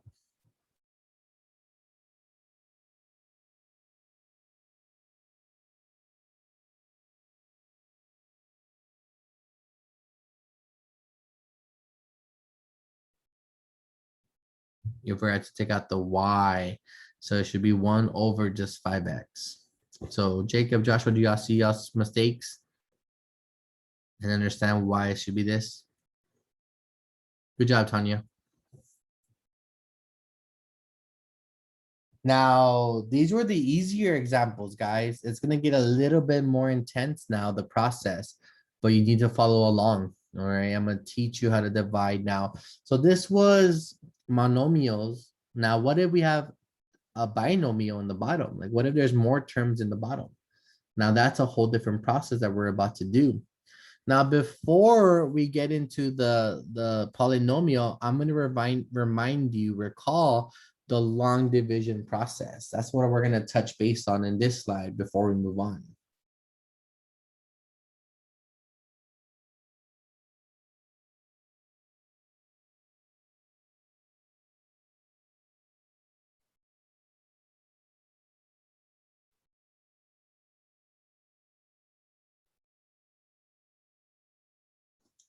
So now write it out real quick because I'm going to remind you on how to do the long division because we're going to have to apply the same skills here, in with polynomials.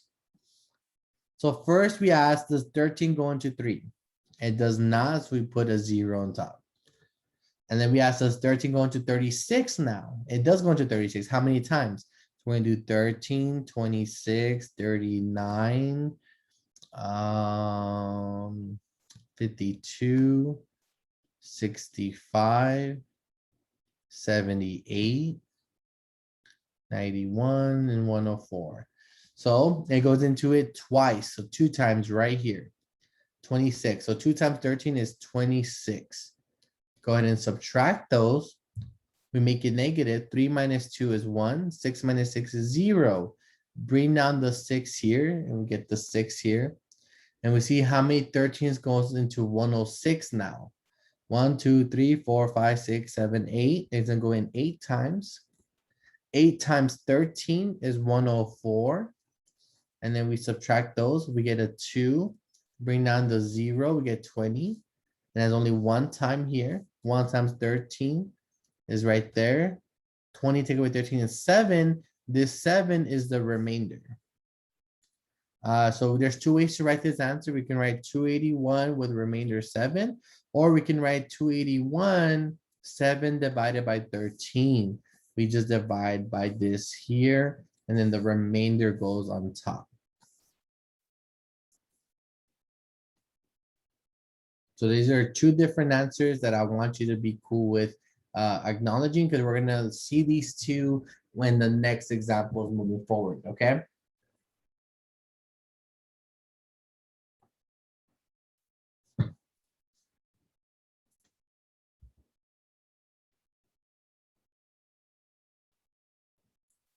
Anyone need more time to write this long division process down? Anyone need more time?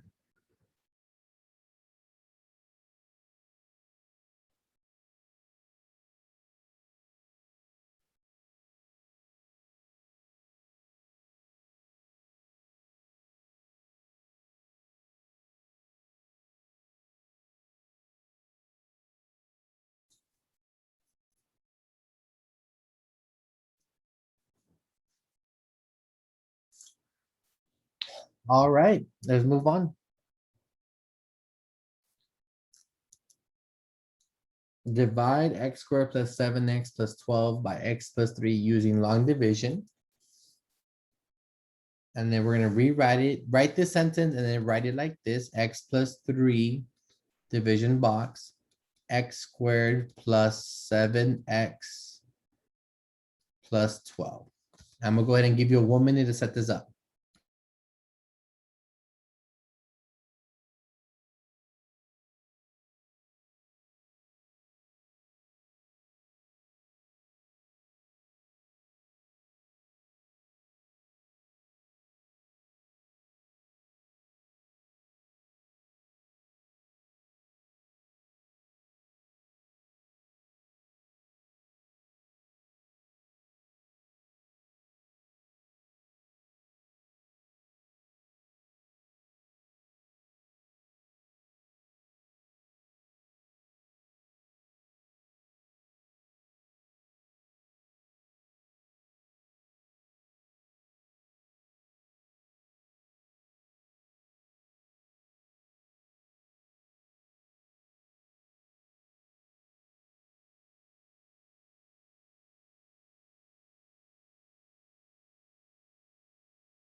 All right, check this out, guys. So I'm gonna teach you the way I understand this. So follow with me. It's gonna follow the same schematics as long division with numbers, but now we're gonna have polynomials introduced. So what do? I want you to underline the X on the outside over here. The X over there, underline it. Then I want you to circle this X squared right here, circle that. Our job, our mental process here is we need to be like X times what equals X squared.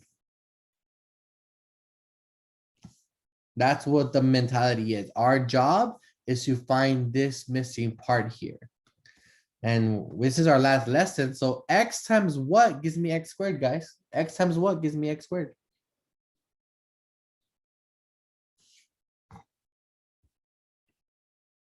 Just X, correct? Priscilla, good job. So that whatever that fill in the blank goes, that is the one that's gonna go on top of here, the X term. Since it's an X, it goes with the X term on top of here. Now remember when over here with the 2, we multiplied it with 13 and got 26, right? We multiplied it times that, we times it. Well, over here, guess what we're gonna do with this X? We're gonna multiply it with this X here. Oh, my bad. That was an ugly line. So we're gonna multiply this X with this X right here. And then this X with this 3 here. So X times X, this is X squared, right? X times X is X squared. Now X times 3 is 3X, positive 3X. Now, remember, once we multiply the 13 and the 2, we got 26. What do? We made it opposite. We made it negative. So if these are off, if these are positives, they're going to become negatives. X squared take away X squared, that cancels that out. 7X take away 3X is 4X. Bring down the plus 12. Now we're going to circle this 4X now. It's the new leading term now. Going back to the right side, we're going to do X times what gives me 4X. Well, this is the last lesson, so you should know what that fill in the blank is. X times what is 4X, guys? 4. X times 4 is 4X, so it's missing the 4.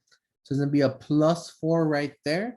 Guess what we're gonna do with that 4 now? we're gonna multiply that to the x and to the 3. So 4 times x is 4x, 4 times 3 is 12. Make them negatives, and that cancels out, and this is 0. No, there's no remainder, so the answer is just x plus 4, and we're done. And you just did long division for polynomials.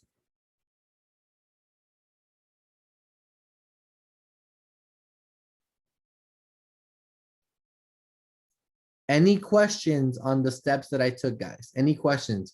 Because you're about to attempt the same concepts and same steps in the next slide.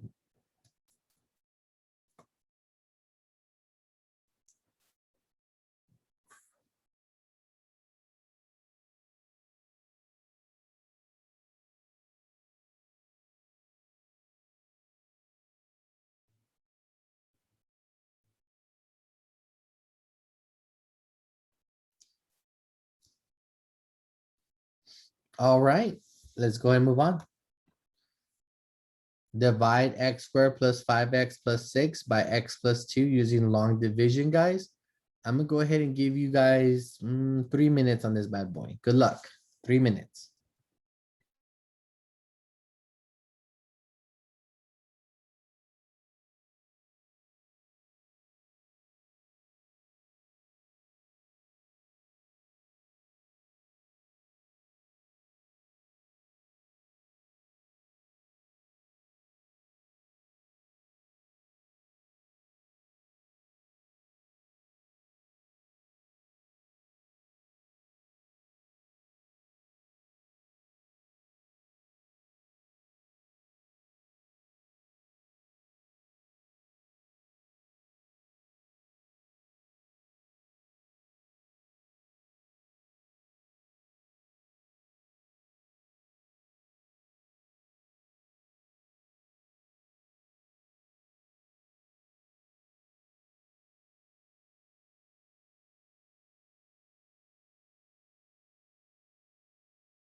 All right, guys, how'd y'all do with your first long division problem? What'd y'all get for the quotient?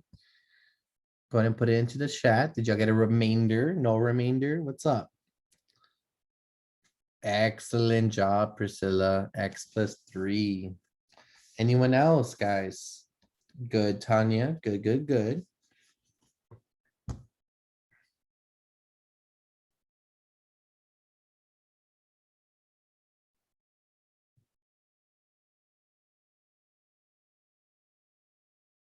Were you guys able to comfortably do the same logic we did with the example we did last? Was there any challenges you encountered?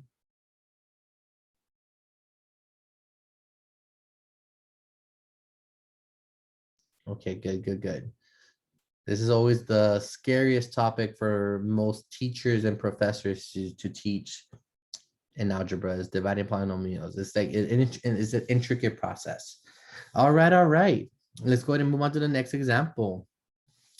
Now it's gonna be the same concept, but now the polynomials get a bit different, guys. A little bit more challenging now. So it's gonna be 3x minus 1, and then we get 6x squared plus 10x minus 5.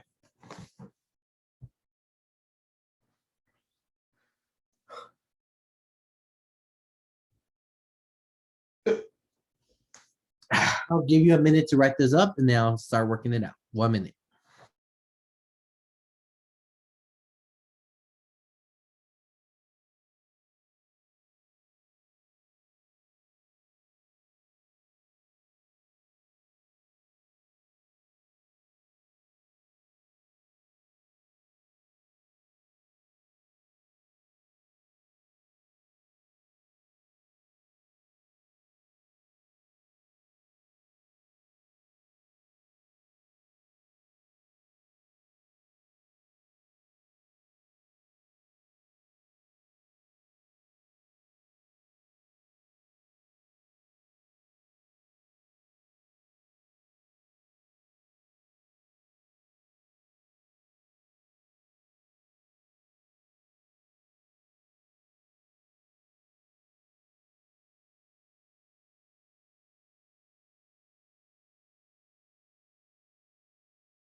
All right, let's go ahead and do it. Remember the steps we did? We underlined the first term out here. And we circle this one and we begin by writing out our mental process. We had to think of 3x times what gives me 6x squared. All right, what do you guys think?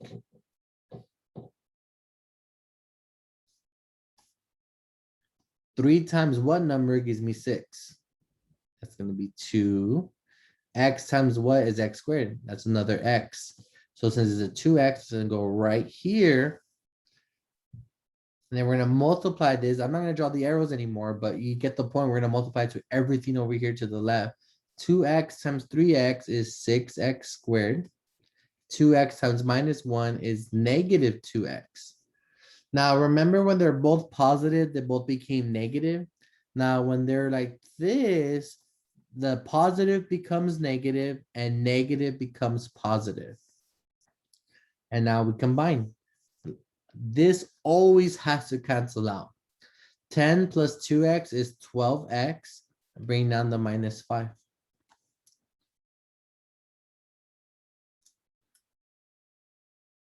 Now we're going to circle this one. So the next question we have now is 3x times what is 12x? We already have the x there, so we don't have to worry about x. We just have to multiply a constant now. 3 times what number gives me 12? If you thought of 4, you're correct. As a positive 4, so you write plus 4. Now you're going to multiply this 4 to the 3x, which is 12x again. 4 times minus 1 is minus 4. We're going to go ahead and use do the opposite. This 12 becomes negative. This negative 4 becomes positive. These 12x's cancel out, and now we're left with negative 1. Notice how there's nothing we can multiply x with to get negative 1, so we're done, and this is my remainder. So we have two ways to write the answer. We have 2x, right? It'll be 2x plus 4 remainder negative 1. That's one way. I think my math lab is going to want this way. The second way, 2x plus 4 minus 1 over 3x minus one. Remember, for the second way to write it, remember the remainder goes on top. And then the bottom is the outside of the division box right there. And then we're done. Now you know what to do if we ever have a remainder in the final answer, in the quotient. Are there any questions so far, guys, on what we did here? Any questions?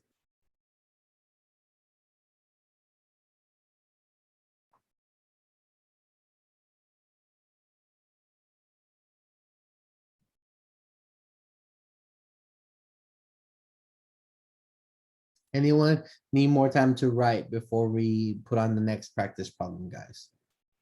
Anyone need more time to write?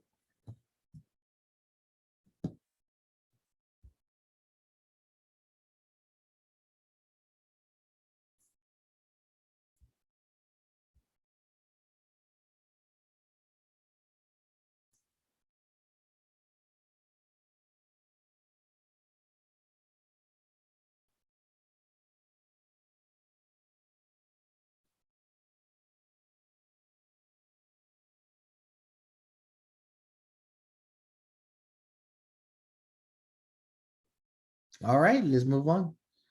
Here is the next practice problem, guys. Was 3 minutes enough for y'all to execute the steps, guys? Was 3 minutes enough?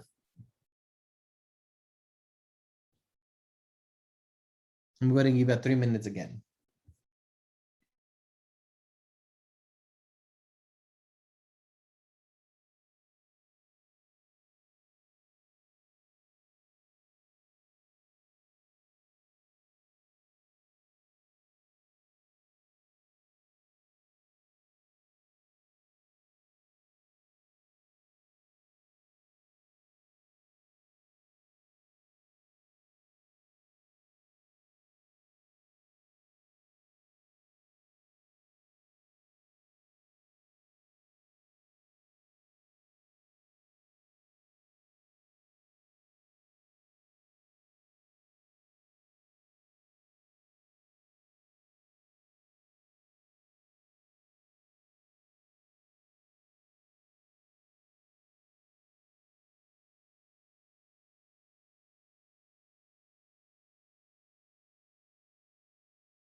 All right, all right, all right. How did everyone do? Let's go ahead and share our quotient for this one, guys. And I want you to write the remainder the way we did the fraction, the last one. The second one, because we all know how to write it the first one. That's very elementary, it's easy. I want you to write it as the second one, where there's the quotient and then you add the fraction at the end of it. What did y'all get for this practice problem, guys?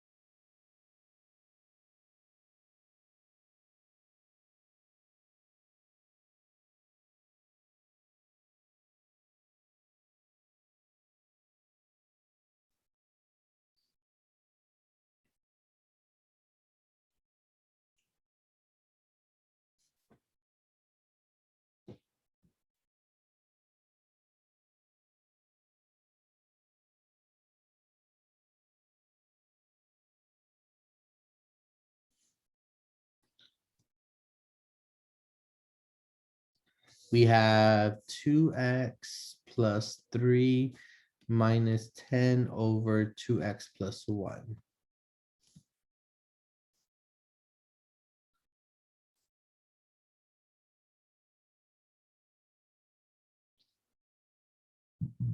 Excuse me.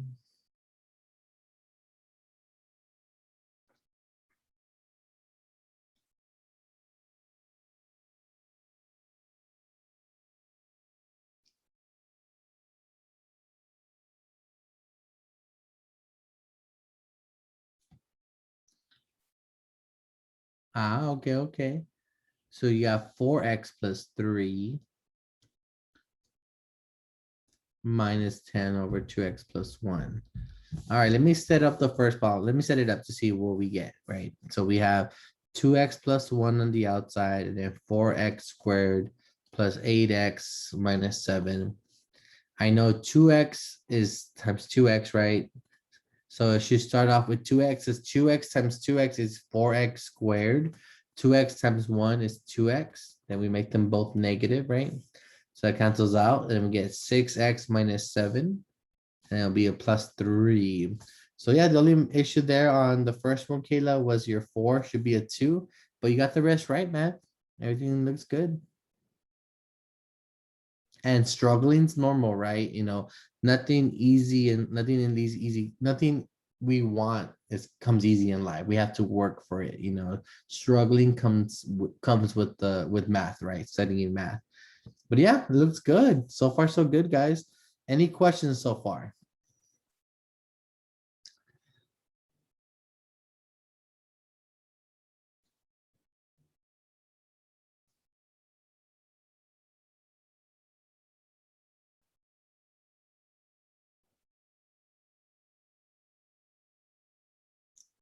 All right. All right, all right. Last example, guys. This is gonna be the last example.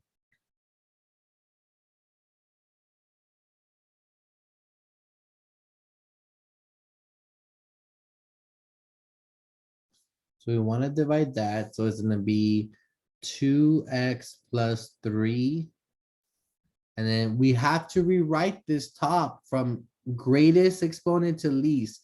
So write the fraction, right, the way it looks in the problem, and this is how it's gonna be written. So we start off with the highest exponent, 8x cubed, and then we have the 4x squared.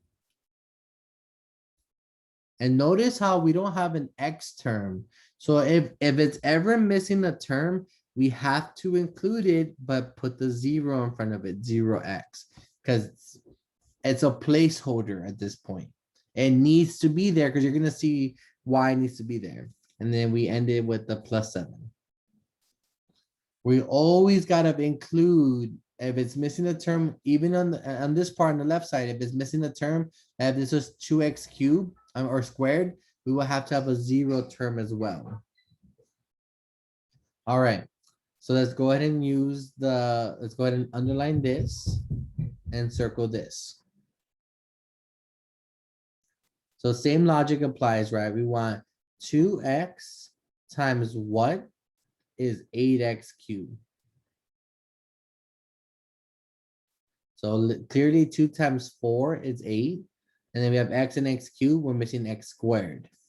So we're gonna put 4x squared right there. We're gonna multiply that 4x squared to these terms over here. So then we get 8x cubed. And then we get 12x squared.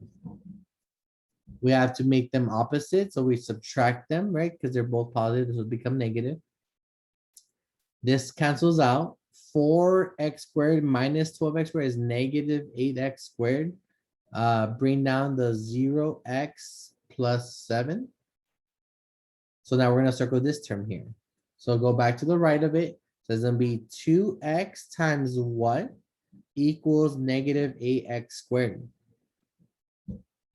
Well, we know 2 times negative 4 is negative 8. And then we need an x, right? So it's gonna be negative 4x. So that's gonna go on top of here, the placeholder there. Now we're gonna multiply this here. So negative 4x times 2x is negative 8x squared. Negative 4x times 3 is negative 12x. But now we have to switch the signs here. So negative becomes positive, negative becomes positive. These cancel out. 0 plus 12 is 12x.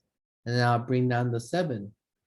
Now we're down to the last one. 2x times what is 12x?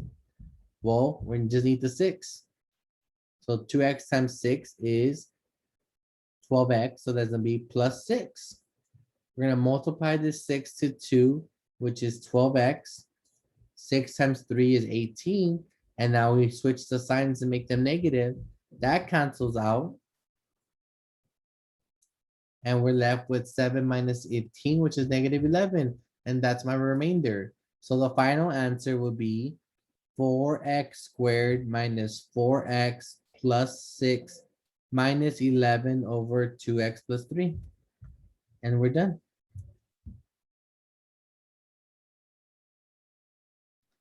I missed it, sir. Can you tell again why we changed the negative to a positive in front of the 12? Right here. Yeah. So it's pretty much so in the old division problem, we just made it negative to subtract it, but it's not that we're making it negative, we're actually doing the opposite of the terms. So like for this first line here, they both become positive 8 and positive 12x squared. Well, to be able to cancel out these 8s, this positive 8 needs to become negative. But when we do to this term, we have to do the opposite here. So since they're both positive, they become negative. Now here, they both came out negative because negative 4x times 2x was negative 8x squared. Negative 4x times 3 was negative 12x. Well, if we kept it negative, Tanya, this will not be able to cancel.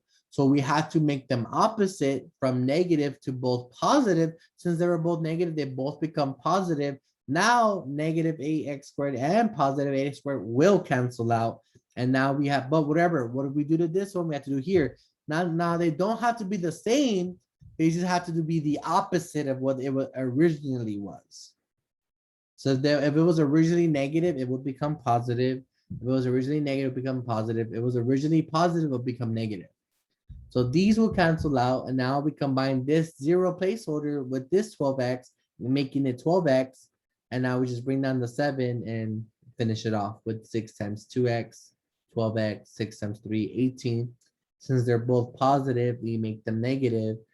This cancels out like we wanted to. This doesn't, giving us a remainder. So we only changed the negative to a positive on the 12 because we had to do it on the 8 to cancel the 8 out. So not that what we did that we don't make it because look, originally, because I don't want you to think that it's not because we made this negative into a positive that this one does the same thing. No. So let's look at how we got those two terms there, right? How do we get these two? We got those two by multiplying the negative 4x to the 2x plus 3. So let's multiply that out. Negative 4x times 2x is negative 8x squared. Negative 4x times 3 is negative 12x. Now, once we multiply this step out, we have to negate them, make them opposite. So if it was negative, they become positive. Since they're both negative, they both become positive. It was just a coincidence of what happened here. Now here, the first blue line here, these were positive and they became negative. Here, they were both negative, they became positive. Now, Tanya, if it was one in the other, if this was a negative 8 and a positive 12, then at that point, you will just do the opposite. This negative becomes positive and the positive will become negative. We just negate this line here. We negate them.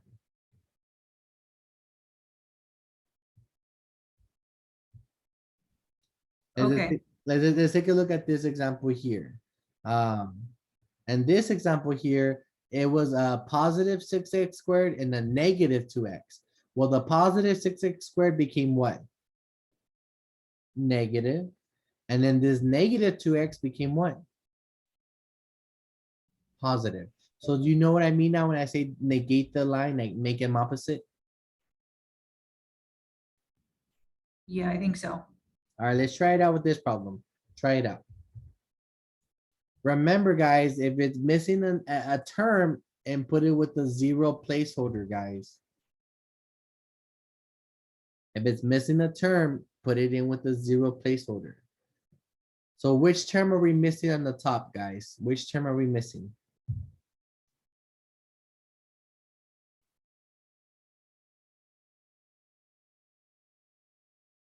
We're missing the x squared term, so it should be 0x squared.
All right, how'd y'all do? Anyone need more time?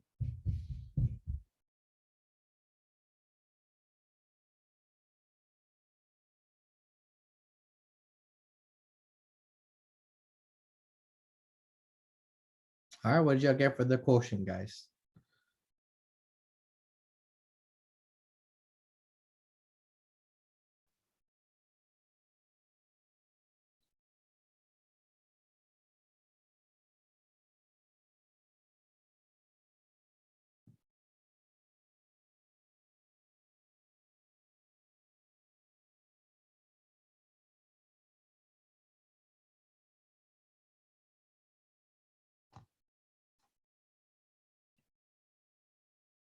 All right, no worries. Let's go ahead and let's talk it out. So first things first, how would y'all tackle this? So I already gave you the placeholder, right? I was missing the x squared term, so I put that in for you. So yeah, this is a practice problem, so I want you guys to lead this process. I'm here to write though. What do we do next?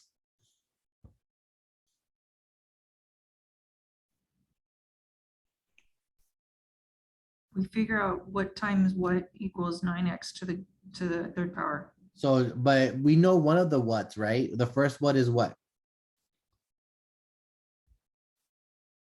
So what do we underline? What do we circle? We underline 3x and we circle 9x to the third power. Good. And then we set up our first what, right? So we have 3x times what is 9x cubed. What did you fill in for that blank, Tanya? I had 3x to the second power. That's correct. So then when we multiply that back, right, 3x squared times 3x is 9x cubed. 3x squared times 2 is 6x squared. So what do I do with these two positive 9x cubed and 6x squared? They become what now? Since they're both positive, they become Negative. good. So then this cancels out. 0 take away 6 is negative 6x squared. Bring down the rest of the stuff. Now, what do we circle now? The negative 6x cubed, or sorry, squared. Good. So then we get 3x times what is negative 6x squared. Can you tell me what the fill in the blank is there? Negative 2x. Negative 2x, that's correct. That goes on top of here. Now we multiply that back. What do we get when we multiply that? Negative 2x times 3x is what?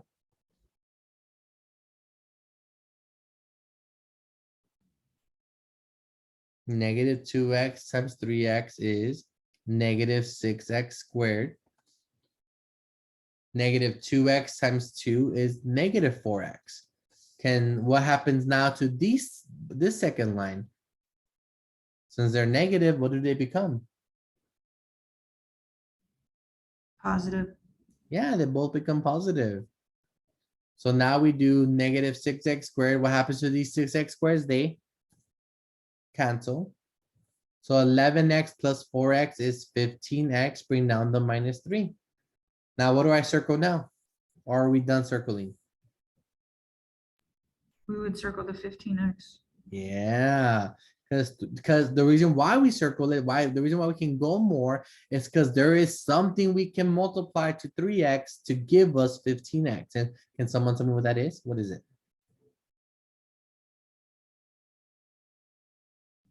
5. It's a positive 5. So it'll be plus 5. Then we multiply that again out. So 5 times 3x is 15x. 5 times 2 is 10. Since they're both positive, we make them negatives. They cancel out. Negative 3 minus 10 is negative 13. And that's my what? Your remainder. Yeah. So my final quotient will be 3x squared minus 2x plus 5 minus 13 over 3x plus 2. What part did you get stuck on, Tanya?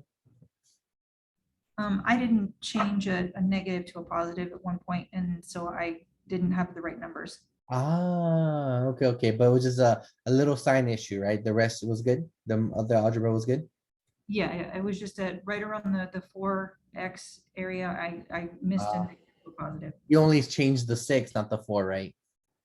Yeah, actually, that's what it was. And that happens is just like, yeah, this, and it happens, okay, good, good, good. I'm glad we caught it.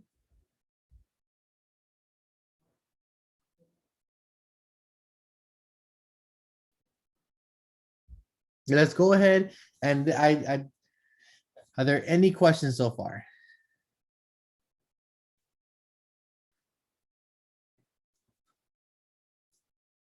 And, all right, are there any questions on dividing polynomials?